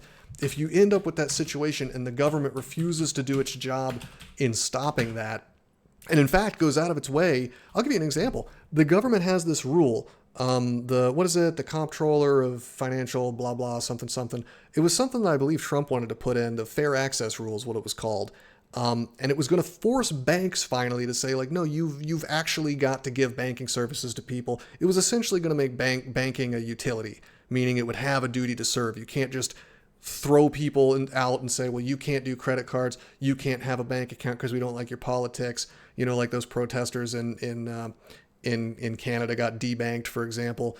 But in America, it was going to be a rule that banks could not do that shit anymore. And they've just indefinitely paused that, you know, ever since Trump left office. Like, nope, not going to happen. And that's like a very clear example of how the government works to maintain this speech control that is just really, really, really pernicious and really, really nasty. And it's just gone so far. Yeah, well, it's soft censorship, or I call it soft power. You know, if you're in like China or Russia and you do some shit that's really, really against their laws, they'll throw you in the gulag, you know, you'll be in prison or whatever, fine. At least that's explicit. Like, I know that's the government doing it to me. Would I want to live under that system? Probably not. I don't think I'd enjoy that very much. I like the American system. I like the American system from about 60 some years ago, but I like the American system. Well, maybe 100 years ago, but my point is that, like, that's hard power when they throw you right in prison. Soft power is when they do this I'm not really touching you shit, and they act like you have all these freedoms, but actually, no, you don't. I would go so far as to argue that in a lot of ways, a place like China has more freedoms than a place like America, because at least in China, you know exactly what you're allowed to say and what you aren't allowed to say. But in America, the rules seem to shift every single day. And, you know, like, for example, with this Olympic shit, some of that stuff, even 10 years ago would have been okay to criticize, and now you're like a demon if you say anything bad about it. It's they really have created this sort of stranglehold, like death choke on the discourse and what you're even allowed to talk about. Because everybody's quaking in their boots because they don't want to get fired from their fucking jobs for saying the wrong thing. And that creates chilling effects, obviously, that fear where people start policing themselves for fear of what might happen. And that's why a soft power system is way more tyrannical in my mind than a hard power system could ever be. Because it's, you can trick people into thinking, well, yeah, of course you're free. You voted for all this. Like, oh, it's a democracy. Yeah, of course. Yeah, you were in charge. So if something bad happened, probably it was your fault, right? Like you are the reason. You are the reason, actually, that this bad thing is happening to you. You're totally free, and the government can't do that. You're totally safe from that. It's you just violated the Facebook rules or the Twitter rules or the fucking Tumblr rule, Instagram, whatever the hell. And it's a shadow on the wall. It's a trick. There's a dude behind the curtain doing all of this shit to you, or allowing it to happen, or sort of arranging the rules and setting them up in opposition and creating the circumstances that make this thing possible. Non-fascist Malcolm questioning democracy. No, I mean, even the ancient Greeks figured out that this word has been twisted in meaning, but a democracy is where every single person, votes on every issue. We don't actually have one of those. We have this sort of Frankenstein thing. But I mean, in general, I do not think that the founding fathers thought that like the dude who can't make your sandwich properly at McDonald's should have a say in the fate of nations. Like I don't think they had that in mind. I'll say that much. The tyranny of the masses, exactly. I mean, the tyranny of the majority is a real thing. It's two wolves and how does it go? Two wolves and a sheep voting on what to have for dinner. You have to counterbalance that with liberty. You have to have liberty as well. And once you forget about the importance of liberty, the whole democracy thing kind of loses all of its meaning. Like, I'll tell you the thing that really fucking blows my mind is this new thing where they talk about disinformation or misinformation. And it's like a magic word that appeared in the last 3 years. And now you're allowed to censor whatever the hell you want if you decide like, oh, well, this is a dangerous thing to say. And so we've got to censor this person because it's definitely not true what they're saying because the government or whoever said so. Therefore, now we have carte blanche to censor this person because they might convince other people of whatever it is they're saying, and that's dangerous. And to me, it is such an asinine, like it's a logical cul-de-sac, basically. Like, it doesn't make any sense because these are the same people that will tell you that democracy is the most important thing in the universe. You can trust random assholes to decide the fate of nations, but random assholes are too stupid to be able to hear some wrong information and not get bamboozled by it. Therefore, we have to protect them by silencing. We have to silence whoever says the things we don't like, okay, so that we protect the soft, innocent ears and mush-like brain of your average voter so they don't get the wrong idea. Doesn't that seem at odds? Doesn't that fucking seem strange to you? Isn't that an indictment of the entire concept of democracy if you believe that? If you believe people are so dumb and so, easily bamboozled and easily tricked and easily convinced of anything that some asshole who says something that's dangerous or evil or wrong or I don't fucking care, whatever. So you've got to go out of your way to censor that person. If that's truly necessary, why are people voting in the first place? If you really believe that, well, it is, and it's extremely, I don't know, it's a paradox, and it's just, but none of these people have a consistent viewpoint is the thing. They haven't thought this stuff through. They don't give a shit. All of this high-minded poo-poo talk, democracy, this is what we stand for, blah, blah, blah, blah, blah. They're just words. It doesn't mean anything. They don't, it's just rah-rah. It's the 5 minutes or the 3 minutes hate, 2 minutes hate from 1984. It's like a fucking cheering stadium. They might as well be cheering for a football team. It's completely meaningless. These people care about being in with a group. They care about having power over other people. I promise you they don't give a shit about any of the weird, inconsistent, ideological... Yeah, that stuff. You know, Trump said something funny the other day, how he was saying, like, everybody says I'm a threat to democracy, and then he said I took a bullet for democracy the other day. And it's just, you know, he's got a point, you know what I mean? Like, it's just so fucking dumb. But, I don't know. Make sure you vote for the HR lady. By the way, Jeremiah's here. Jeremiah, the Baraki Dreamer, who we really don't want to mess with, actually. I think we've had enough of hardcore... I love this tile. It reminds me of Nemo's Dream World or whatever. But I don't want to fight him. I don't want to have him smite me through a giant pile of...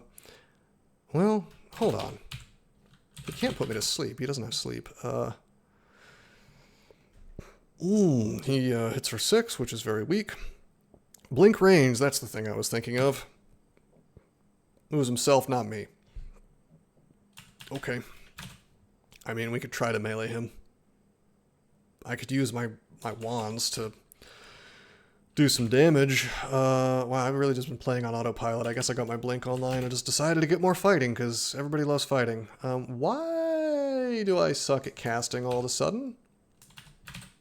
What happened? Oh, it's my shield. I really got a shield and then I didn't bother to... All right. Anyway, this is a complete and total floor skip, man. Like, this is getting stupid. They put that cute little strip of soil there to stop you from simply 1v1ing these dudes as you lure them to the corner or whatever. Can I... Hits the plant begins to die, hits you. Yeah, we gotta drop the orc bow, because we have the shield now. I don't want to use resources to take out these guys. By the way, I'm dropping the talismans. Talismany. Hey, we have potion petition again. Is the run saved? The run might be saved despite my horrendous play. I think I'm almost embarrassed about how badly I've played this early game, by the way. You could polymorph them, that's true. I didn't want to do that earlier because they can become a bee. But that doesn't count as resources. Well, you know, Toasted, I think that's like a joke, but 100%. Like, you want to use... Oh, God. You want to use your least important resource. And so you're absolutely right that polymorph doesn't really count. There was some reason I didn't want to do this. Wait, what? Oh, yeah, they vary in hit dice a little bit. I forgot about that. So that one can't become a bee. I was trying to avoid 1v1ing bees if I could, you know, if I could. Yeah, we can polymorph this dude.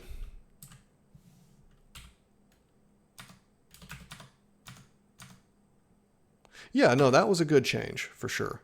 100%. Huge. Then you don't have to look it up. But the fact that... I'm going to test this. Maybe I'm just having a stroke. Yeah, see, it's different stuff. Frilled lizard, iguana, river rat, steam dragon. Yeah, see, we probably don't want to fight a steam dragon. But yeah, that's interesting. It's literally just Gabe Newell will appear and just stomp on me. Get it? Steam dragon. I'll be here all week.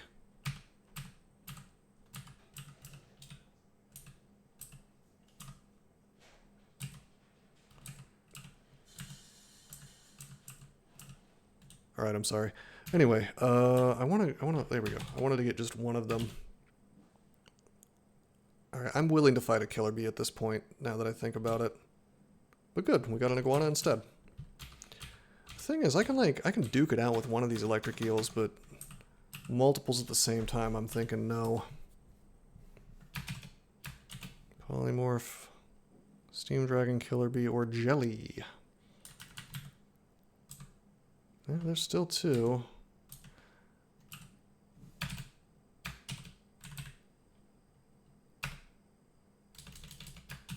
cannot be killed by... Whoa, by 2 of them. Alright. Failed twice in a row on 65%. The other 2 succeeded immediately, though, so I cannot complain too much. That is not how that works, Toasted. You polymorph something into a dragon, it will simply turn back into its original form. You will never, ever get the scales.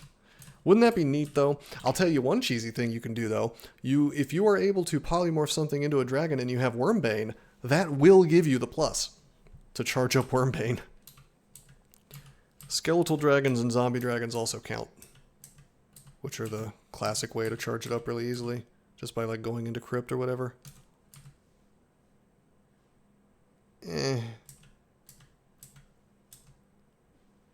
What do you have there?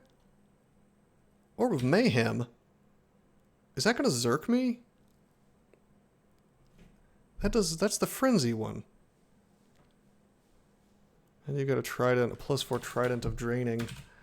I mean, technically, if we just roots this dude and spammed light on him, assuming he didn't blink, we could do some work. What's the chance of light working? 67%. I just don't want to use a resource on this dude, man. Like, dude, I'm telling you, I don't know exactly what they've done to Biog, but I bet you I'm not going to like it as much, because that is so classic. Having this army of somewhat fragile, but still awesome warlords, and just giving them cool shit. You know, giving them unique items. I remember once I gave EOS to one of my warlords, and it was great, because I didn't need See Invisible. It was just my bro. Anytime I needed to See Invisible, I just summoned him to me. Boom, I got my aura. It was really, it's just cool to watch them walking around with unique stuff. I also enjoy how, like, you know, Biog is it's not like the most powerful god in the world, but it's not nearly as weak as people give it credit for, because people think that you've got to have the orcs with you at all times, but actually that's not the play. The play is to use the orcs as a panic button in the late game. And so you're fighting all on your own most of the time, and then you pull like 6 hulking orcs next to you, you know, with big bad weapons. Yeah, Flavor is out of control. I don't know if it's my favorite Flavor god, but he's in my top 5 for sure. Tons of fun. I'm curious to see if I'm going to hate the changes that they made to him. All right, I think I'm doing a floor skip because Jeremiah scares the shit out of me. I think, by the way, you're going to get your money's worth out of this one, because I'm having to play pretty slowly. I mean, normally I would be not just in lair by now on a fast character, but like done with lair. We're like 3.5 hours into the stream or something like that. This is great for you. Well, I've played... Oh, God. Ah, piss. This is really bad. I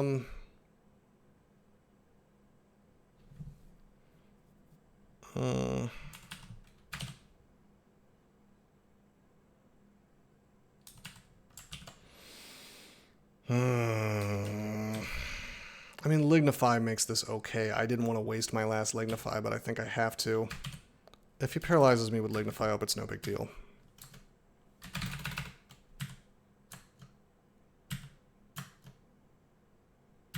Lure me into rants. Yeah, much better live, I bet. Well, I was sad to hear that the alerts weren't working for you, but I'm happy to email you from now on when I start. Hopefully the few hours in advance was helpful too.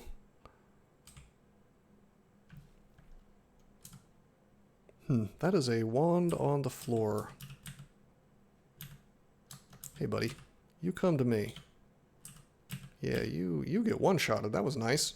We actually can do a little more damage than I was really counting, by the way, because of that tail slap, but...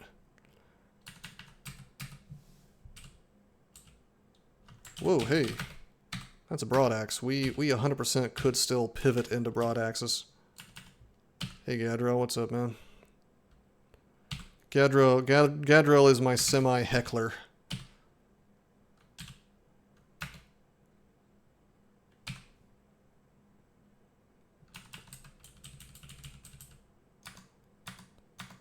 Just divide the number of hours a run takes by it into 200. And you'll see that it's not a ripoff. like me enough to give me a hard time. No, no, no. Trust me, I'm fine with it. That is a nice masculine way of interacting, which unfortunately has been demonized over the years. I am completely comfortable with that. Hey, Jackknife, what's up, man?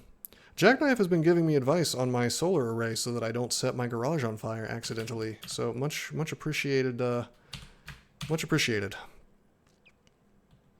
My wife has been getting increasingly uncomfortable with what I'm doing in there, and finally today she basically forced me to purchase a smoke alarm, just in case things go badly in the garage. I don't think things are going to go badly. I think I'm practicing pretty good safety, but I am somewhat ignorant of electricity, so it is possible that bad things could happen. And also there should have been an alarm in there anyway, so it's fine. Oh, there's another orb of mayhem. What does this do? Witnesses of the wearer's kills to go into a frenzy, attacking everything with great strength and speed. What a nightmare. Are you going to hear the beeps on stream? No, because I will change the batteries. In fact, I went out of my way to get one that takes AA's and not like a watch battery, because you don't always have a watch battery on hand, you know. I mean, it's an orb of like, the bizarre thing about it is it's the orb of casting a level 8 spell.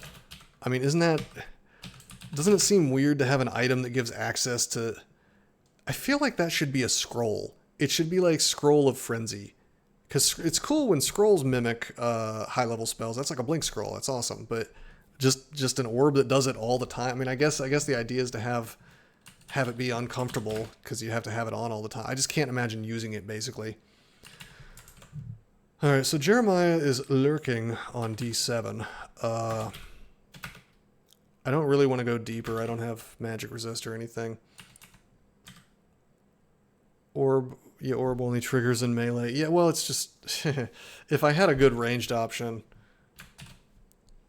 Toss them after 10 years. They're like $15 each. Yeah, that's... I guess it depends on how, like, paranoid you are in terms of, like... I like the idea that you can just, like, swap the batteries. And, okay, I know I have a fresh battery in there. Also, it's something that it's kind of like... I'm really just doing this for, like... I don't want my wife to worry that, you know, that my whole array is going to just like burst into flames at any moment. And so if I can add like a little bit of comfort there for her, then it's probably better, you know. She's got that anxiety, so, you know, it's a constant battle.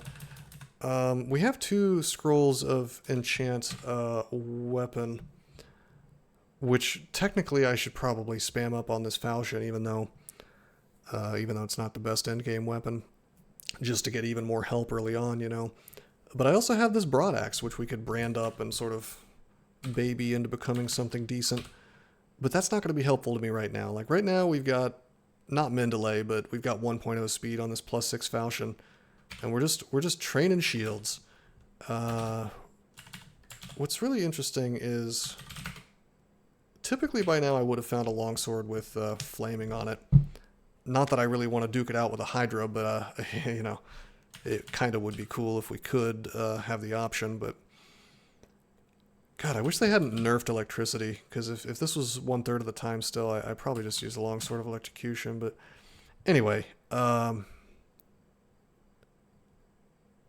yeah, I don't know. I think we're just going to go into lair and see what happens. Technically, I can blast a Hydra a few times with light. We also have Wand of Charming, I guess, 19 charges, so you can do some interesting things there. We just found a 2-stack of haste. Hell yes.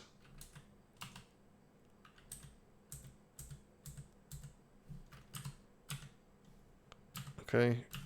Mind Burst, which is just Disintegrate, but worse.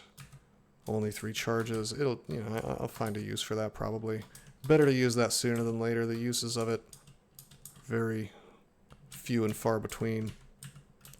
I think I probably complain about this every time I see Mind Burst as a wand.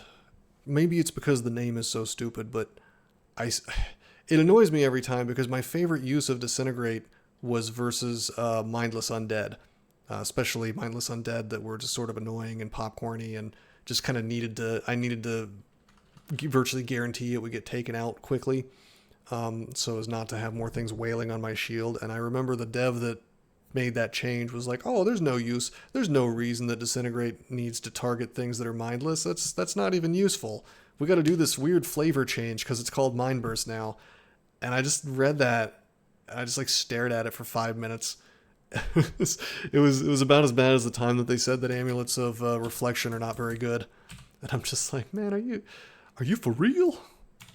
Channeling my inner Ryuji. Are you for real? Alright, Charming is 56% on this Cane Toad. I think this is actually a pretty good situation to go ahead and use the... Barely resists. Cucked. Oh, man, I don't know if we can melee his ass. And we don't have identified stuff. I mean, we gotta fight. I'm gonna go into the melee. I'm gonna get my imp out. I've got wands and stuff that I don't want to use. Let's just try to melee him. My regen sure ended fast.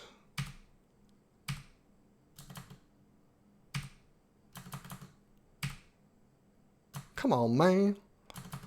I think we... Boy, oh boy, I just realized my shield's aptitude is actually positive. Can you believe it? Having a decent aptitude? I thought I was never going to see the promised land, but yeah, I think we'll just take shields to 10. Look at these weird-ass aptitudes, man. Like, what is going on when you have a positive armor apt, a positive shields apt, and then a positive stealth apt, and then negative everything else? Except for some zeros here and there. What? What a weird... This is strange. It's very strange. It's very odd. I guess I'm a really stealthy armadillo or whatever. What is this supposed to be?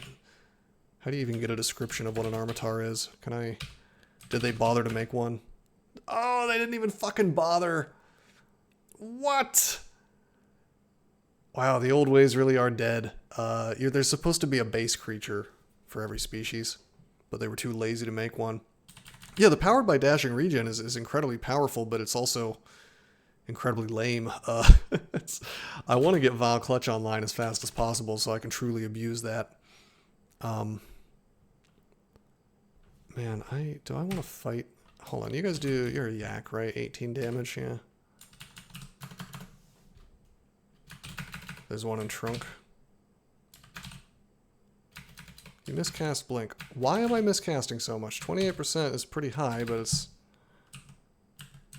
not the end of the world, you know. Do a little bit of regenerating here. It's Yakety Sax that's playing, right? Very appropriate as I run from the yak.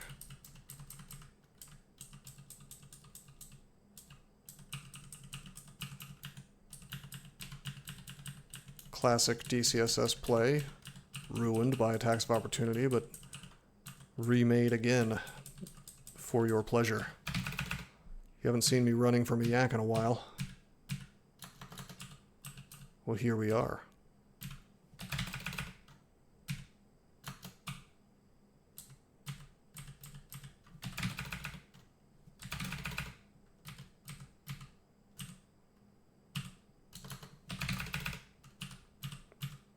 Nice. Okay, so really what's preventing me from casting nicely is my shield,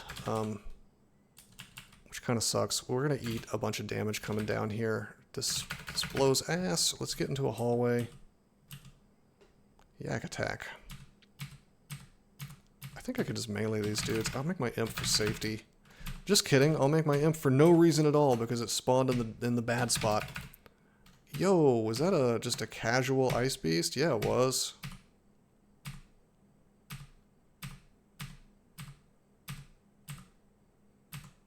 Oh hell yeah! There's enough enemies here that I'm finally getting some play out of my Gozag aura. This has been the weirdest game. Yo! Oh my fucking god! Hold on a minute.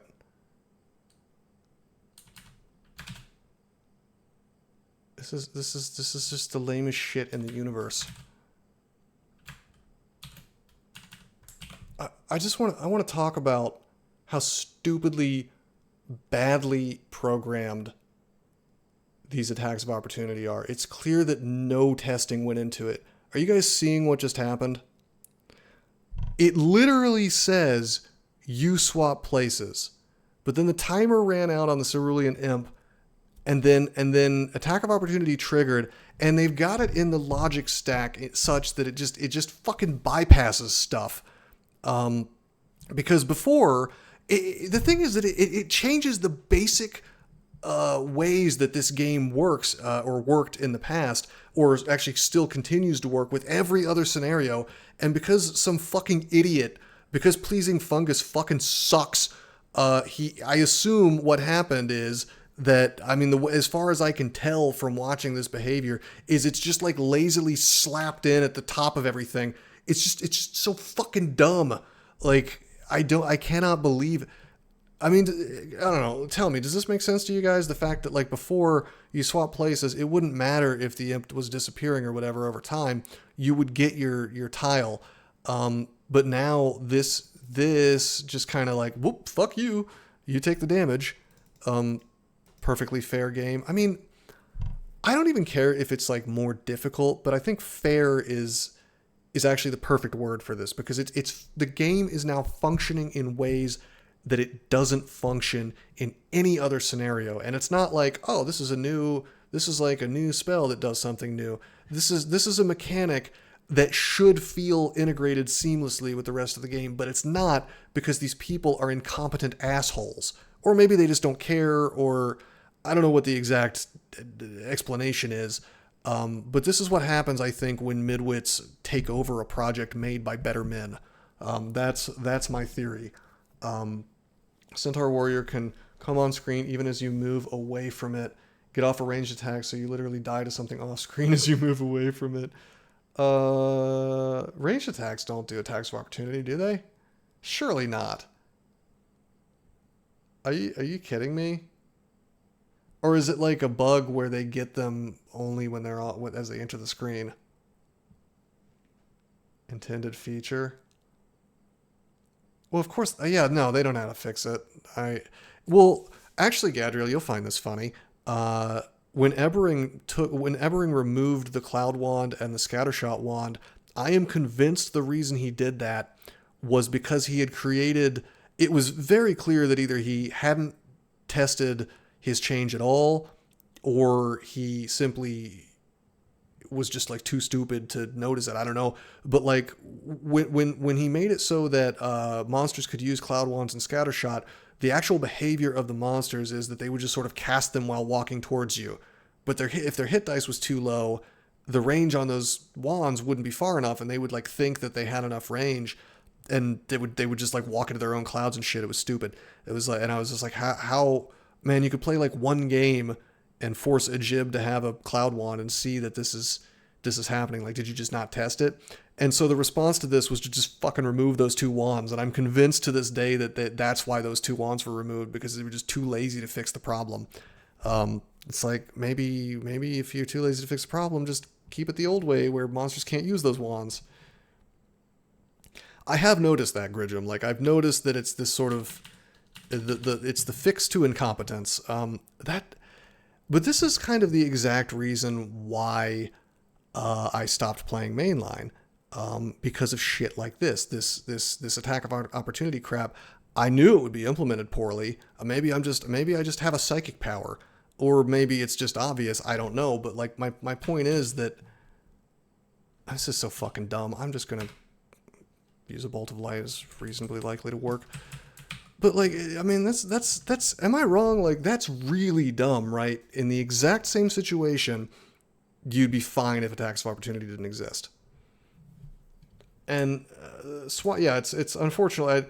Gridgem, I wish I could say that it's a subtle effect, but I mean, I'm more shocked that more people don't notice it.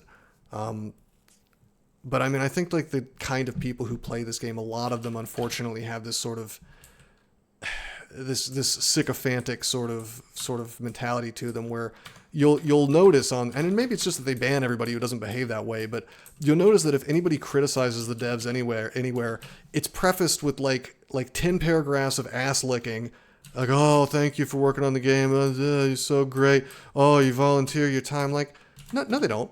No, they don't, actually. They get paid for that. They don't get paid in money, but they are getting paid. They're getting paid in the good feelings and affirmations of the community, and being able to play Mr. Big Dick. Oh, I'm so good. Some other complete dickheads gave me the keys to the GitHub. Therefore, I'm so cool. I'm working on DCSS. It's just like weird nerd cred bullshit, and that's what they're getting paid in. They're getting paid in social points, and so I hate to see that nonsense where it's like, oh yeah, you gotta tell them how great they are first, and then bring your criticism, and it's always like a 1 to 10 ratio. I mean, I'm exaggerating, but you know what I mean. It's not. It's like that mentality is bizarre to me. Just say what you're gonna say. You don't have to like soften the blow. Presumably these people are like big boys and they can take it, but can I look up Terrence's description? Is it gonna be something stupid?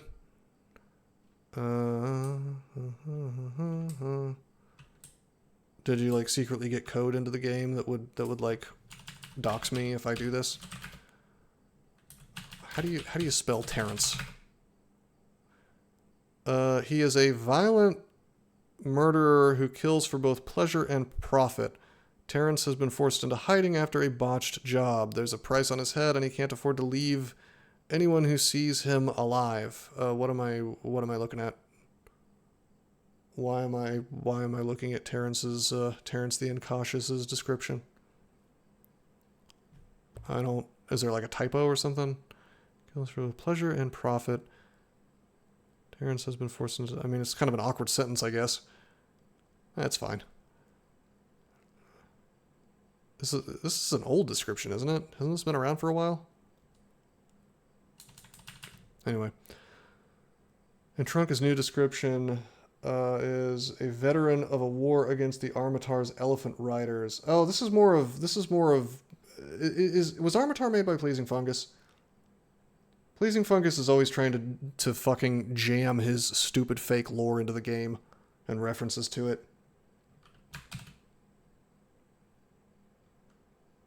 Yeah, that's horrible, Jackknife. I think it just comes down to masculinity being demonized. I think that's what's really to blame. What was my last move? An attack, and I attacked at 1.1. Can somebody explain what the fuck is happening to me? It says base attack delay of 1.3.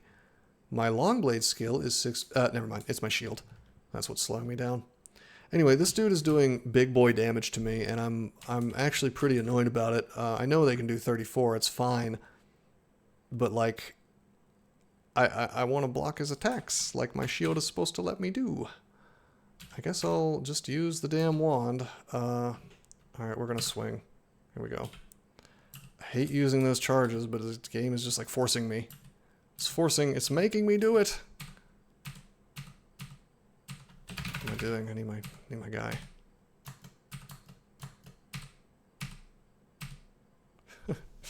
Wonder if I'm being stupid by using the +6 falchion over the +1 longsword of electrocution. I really don't think I am.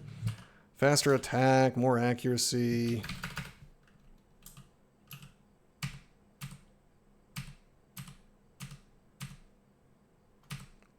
Pretty soon with the shield training that I'm doing, I'll be back to 1.0, which is nice. Wand of Flame. Hey, that would have been really handy earlier against the electric bros. Man, this is what a spectacular game so far.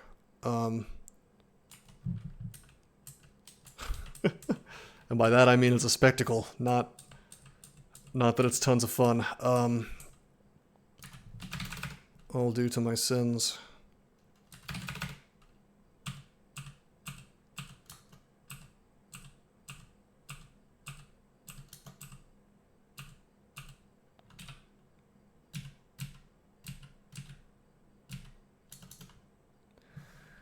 Okay. The pickle play was fun. You know, I have to admit the pickle play was pretty fun.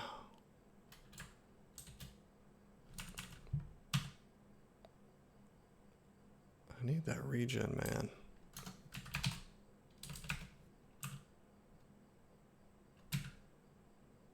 Unfortunately, I've blinked into a bear, which is not what I wanted. I did manage to get regen 5 built up. It's honestly, like, I think an Armataur of Uskawa would genuinely be fun, because Uskawa lends you towards jumping around the battlefield doing shit a lot. I think that would be the ultimate use for this species. Whoa, hi. Can I help you? Dude, I'm cheating on you in here. I've got a sweet girl in here behind the screen. I need to bring the stuff. Oh yeah, it's getting late. Just take a 10-minute break. No, I've been streaming for like almost 4 hours. I can probably... Okay.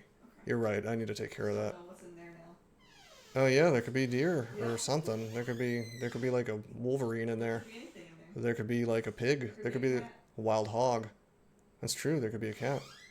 Alright. Just realized my garage is open. She was letting me know. I probably should stop soon. Let's get out of this bad situation and then we'll call it, I think. Anyway, do you think she believed me that I was cheating? Army of crows, yeah, the crows. I have not hunted any crows yet. I'll have you know. I feel like I should just melee and just kind of see what happens. We have a curing potion, right? Yeah, we've got... How much cash do we have? Yeah, give me the cash. Not quite enough for 2. Not quite enough for 2 potion petitions, but almost. We just took down an enemy, right? What did we kill? We killed a vampire mosquito. I don't know if am I still twinkling or whatever? Is there a way for me to tell? Whatever, I'm going for it. Send it.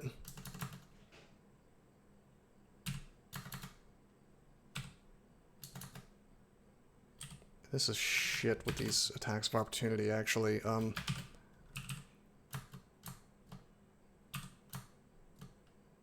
Okay. Okay, hold on. Let me... I hate the fact that I'm doing this, but fine. We'll do that.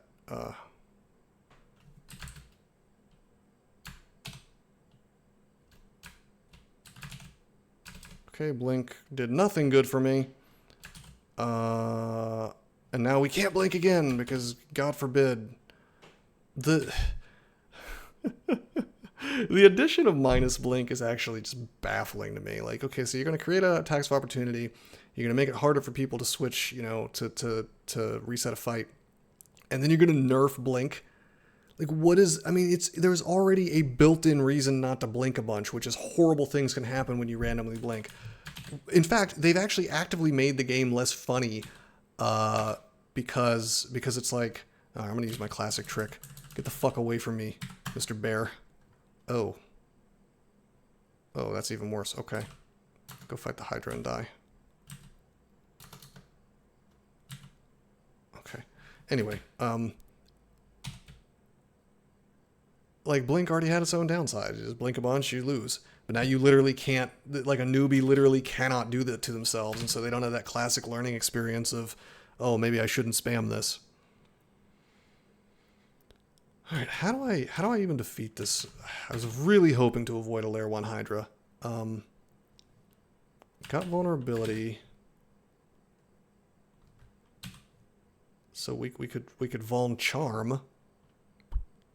We could vuln charm and maybe make him stand in a steam cloud, perhaps.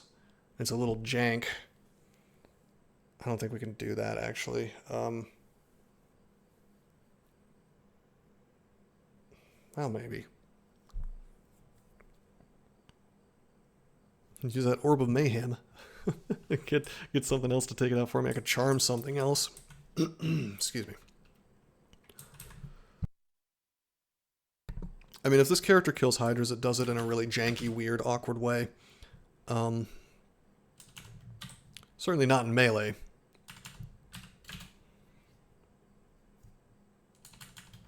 I really need my spells back online. but like the cost of summonings is so high that it's probably better for me to just spam up shields, you know? At least a tent. Oh man, I'm getting thirsty. Let me take a little sip of this coffee. Or tea, rather. Excuse me. Alrighty, anyway. What do we even do? I mean, Vaughn Mind Burst a couple of times. Of course it has 7 heads. It's not even something I could dream about tanking. I do think that, like, if I was willing to just blow my entire evocations load on this dude, we could take him down. Especially if we could hold him still somehow. Oh, I know how we do this. It's an easy play, actually.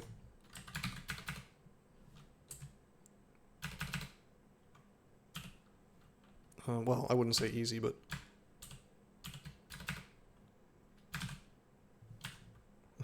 Flame seeps out of the 7-headed Hydra.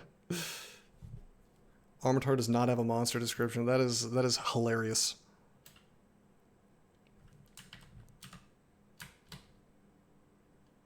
You hear a roar, you hear a howl, you hear a bellow. Cool.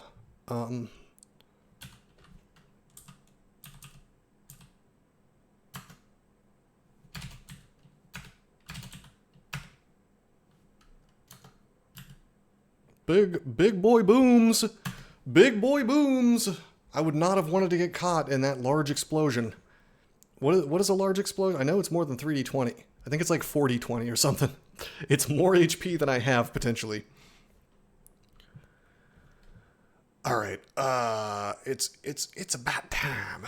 It is about time to get a little more translocations. I just can't take this shit no more, man. I've got to get Blink more online. No, MO plays are the best. Just tons of fun. I just can't take this shit no more, man. I don't think I'm going to purchase the manuals, by the way. I think I'm having such a hard time. I legitimately think I am better off. I'm actually better off just balling it out and having access to potion petitions and more of them. Which is unfortunate, because I do really want those manuals. Well, manual. But, no, I don't think that's allowed. I don't think that's the safe play, unfortunately. Because it would be pretty keno to get a manual of long blades on layer 1 and just immediately send it, you know, send my long blades to heaven. But unfortunately, I mean, just having access to 2 potion petitions is going to save my ass. I'm playing, I don't know, I can't tell if I'm playing incredibly poorly or if I've just had bad luck. Like, I definitely made some errors around the Pikel fight. Like, I didn't immediately recognize it as like a life or death, oh my god, I'm going to lose the game situation. That was huge. I should have treated that like it was an acid wand, and I had just forgotten not only that it did big damage, but also that the blinding gets converted over to confusion against the player. But you know, it's it really only takes a small mistake like that to start the domino effect to a comedy of errors, because you notice I had like 3 blink scrolls, I had like a haste potion, I had a fucking teleport, and I just blew through all that shit from the first mistake of like, oh, I didn't treat Pikel like a life or death situation. Like, I thought we could just melee him down. I was under the impression that wands had been nerfed to down to size, you know, down to the HD of the enemy using it. Maybe it did, maybe it didn't. Probably not enough. I mean, I swear that thing, it was like doing 30 damage to me each time. I'm going to assume that was the average. And I may sit back and do some math. I may like go do some code diving and check and see, you know, what the range is for that. Nobody expected the wand to be so crazy broken. Yeah, I mean, I'm just not used to it. Like, if you see an acid wand, you know. but the conversion of blind to confused, that's not a new thing. Like, I think players have always, for example, an enemy like a ghost that had dazzling spray would always confuse you. That was always a funny little thing that people didn't expect. But I just forgotten that. Honestly, I had just forgotten that that applied to the wand of light. But I tell you that not showing me the range on the wand, that's a no. That's a pretty bad. That's no good. By the way, we have all these potions. I'm not going to drink them because one could be mutation. Really, none of them are going to be terribly useful to me, except for heal wounds, which I don't think we have identified. But like, I guess like might and heal wounds. But essentially, we're in a very weird. Hold on. We're in a very weird situation with consumables because we've found all the good ones except for like Fear Scroll, all the good common ones except for Fear Scroll, and then Might Potion and Heal Wounds. Like all the things I well and truly give a shit about, we have identified and we don't have access to any of them, except for a couple of haste, which is good. But that's not exactly I mean, that's a panic thing, but it's a panic thing you kind of want to use in advance. Not having blink scrolls should always make you feel nervous in this game. And I have no excuse for it because I just burned through a 3-stack, which is like solid gold to find so early. So nobody to blame but myself, ultimately. I could have sat back and like read the code. I mean, at the end of the day, this is an open source game. So I can bitch and moan about the UI being sort of badly designed and the information being more hidden than it should. But at the end of the day, I could have gone and code dived. So, you know, if I had like lost, that would have been my fault. What I will say, probably if I had died to the attack of opportunity thing, I would have called bullshit on that though. Like the thing where it's not coded correctly, I swap places with an ally, the ally happens to expire that turn, and so the attack of opportunity just fucking happens because these people are too incompetent to do it right. No, that's not cool. Like that, I don't think that that's really intended. I think they're just lazy, basically. And they'll say things like that. I still can't believe that range dudes get attacks of opportunity. Like if that's actually true, that alone is insane. Really, really goofy. You know, especially like taking what did you say happened? You take a step and something comes in from the black, like you haven't even seen it yet. Like it's from the unknown area. And then you get an attack of opportunity from taking a step away from it, and then it also gets another attack. It's just fucking dumb. Like the whole thing is just dumb.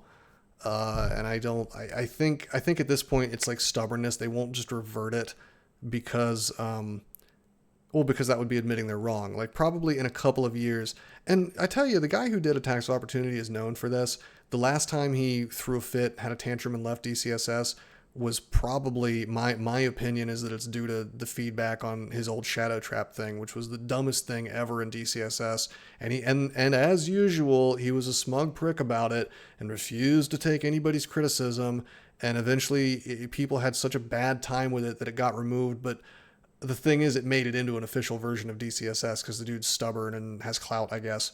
But died to a Cyclops stepping into view as you moved away and firing a large rock all in 1.0 aught. Yeah, that is dumb. That is really dumb. The funny thing is, under the old system with random energy, that wasn't possible. That could not happen. I don't think. Oh man, I am tired. I'm yawning. Yeah, I don't think random energy could take effect unless something was in line of sight to you under the old. So I'd have to check on that, but. Yeah, I don't know, man. It's pretty lame. It is pretty lame, regardless, and I don't like it. But anyway, that's mainline, and hey, this is the character. This Armataur Reaver of Gozag is alive, despite my best efforts to splat this run with poor play, poor Piquel play, PPP. We had a little bit of that, but we didn't die. We stole his Wand of Light and got some good use out of it. Still have 2 charges. We have 3 Scrolls of Immolation, which I combined with my Imp spell, we can abuse that to take down Hydras. Whoa! I did not. What the fuck? I didn't want to do that. I wanted to describe that. Don't do this to me, game. 10k turns to reach layer 1. Yeah, right. We don't want to fight Jeremiah yet. He had like a +4 trident of draining. It's not good. Okay, hold on. I just want to look at the books, man. Oh my god, stop. I know you're joking. It's not a scam. This is good. It's like buying several movies. Actually, you know what? I bet I haven't been to the movies lately. It probably costs $200 to go to the movies now. Like get popcorn, it's a $300 upcharge. I am providing far more hours of entertainment than a movie would. In fact, several movies. Unless you're watching like the extended Lord of the Rings. That's like, what is that, like 16 hours or something? But, anyway, no, seriously though, thank you. Something just occurred to me. We have these books. I could like pivot into using these books. Cheaper than a good horror. I mean, that's true. That is true. I mean, you could get one for $200, but you might catch something. Don't ask me how I know that. Anyway, Vile Clutch is available in the Unlife. We can't cast that yet. Yeah, Book of Callings. We could pick that up and we could... It's not really a pivot. We've already got the summons. We would have more access to... I think I'm going to maybe think about that for tomorrow because I believe I may have made a mistake by not picking this up as soon as I had the cash for it. Now we're giving up on having an extra potion petition at that point, but just being able to spam allies, it's like the funny thing is it's like a little bit late for that to be useful. I guess what the primary use of that would just be to have more bodies to create more explosions for Immolate, which is cute, I guess, but it shouldn't be necessary. Like with this 10 shields that we have now, I think, hold on, how are we doing on casting? 16% blank. Yeah, just with the defenses that we've got and the +6, the 6 long blades and the fighting of almost 8, which we're going to get tomorrow, I feel like we can get through Lair. And then by the time we get through Lair, maybe we'll have found some kind of artifact, really good weapon or something. I'm having such a hard time that I'm seriously tempted to blow the enchant weapon scrolls on this falchion, which is an awkward thing to do, but at the same time, you know what? We're gonna do it. I'm gonna do it now before we even end the stream. There we have a +8 falchion. Can't complain about that. And we'll just rely on the good graces of the game to give us an artifact that's decent. Maybe I'll do some Gozag shenanigans, call merchant, whatever. But having a +8 falchion that'll get us through mid game. We could probably even get through like not just Lair but S branches perhaps. Yeah, I don't know, man. This is it's kind of a weird. I guess I'm Leo Littlebook now. This is his favorite weapon of all time, the noble falchion. Sort of tempted to like spam my scrolls before we log out and like hope for brand weapon so I could brand that into fire or something would be nice. But I'm not going to do that, even though one could be acquirement. Wouldn't that be nice? Maybe acquire a nice piece of Japanese steel, perhaps. Nah, we'll wait. We'll do the right thing. We'll chill, and the next time we will hopefully have an easier time of it. Don't forget to buy my book, by the way, all 3 of them. Don't forget to leave me 5-star reviews on Amazon to counter the insane review bombers who hate me on the internet. Anyway, hope you guys enjoyed the stream. Until next time, I am signing out. Formerly Malcolm Rose. Now I am Dusty Ridgeman. I changed my name because I like to write. Read my books and you can be my friend. They're free on my site, but I'd like some cash if you'd like to be generous. Cha-ching. Finding your way to my heart can be done, but it's my wallet that you have to touch. Dusty Ridgeman.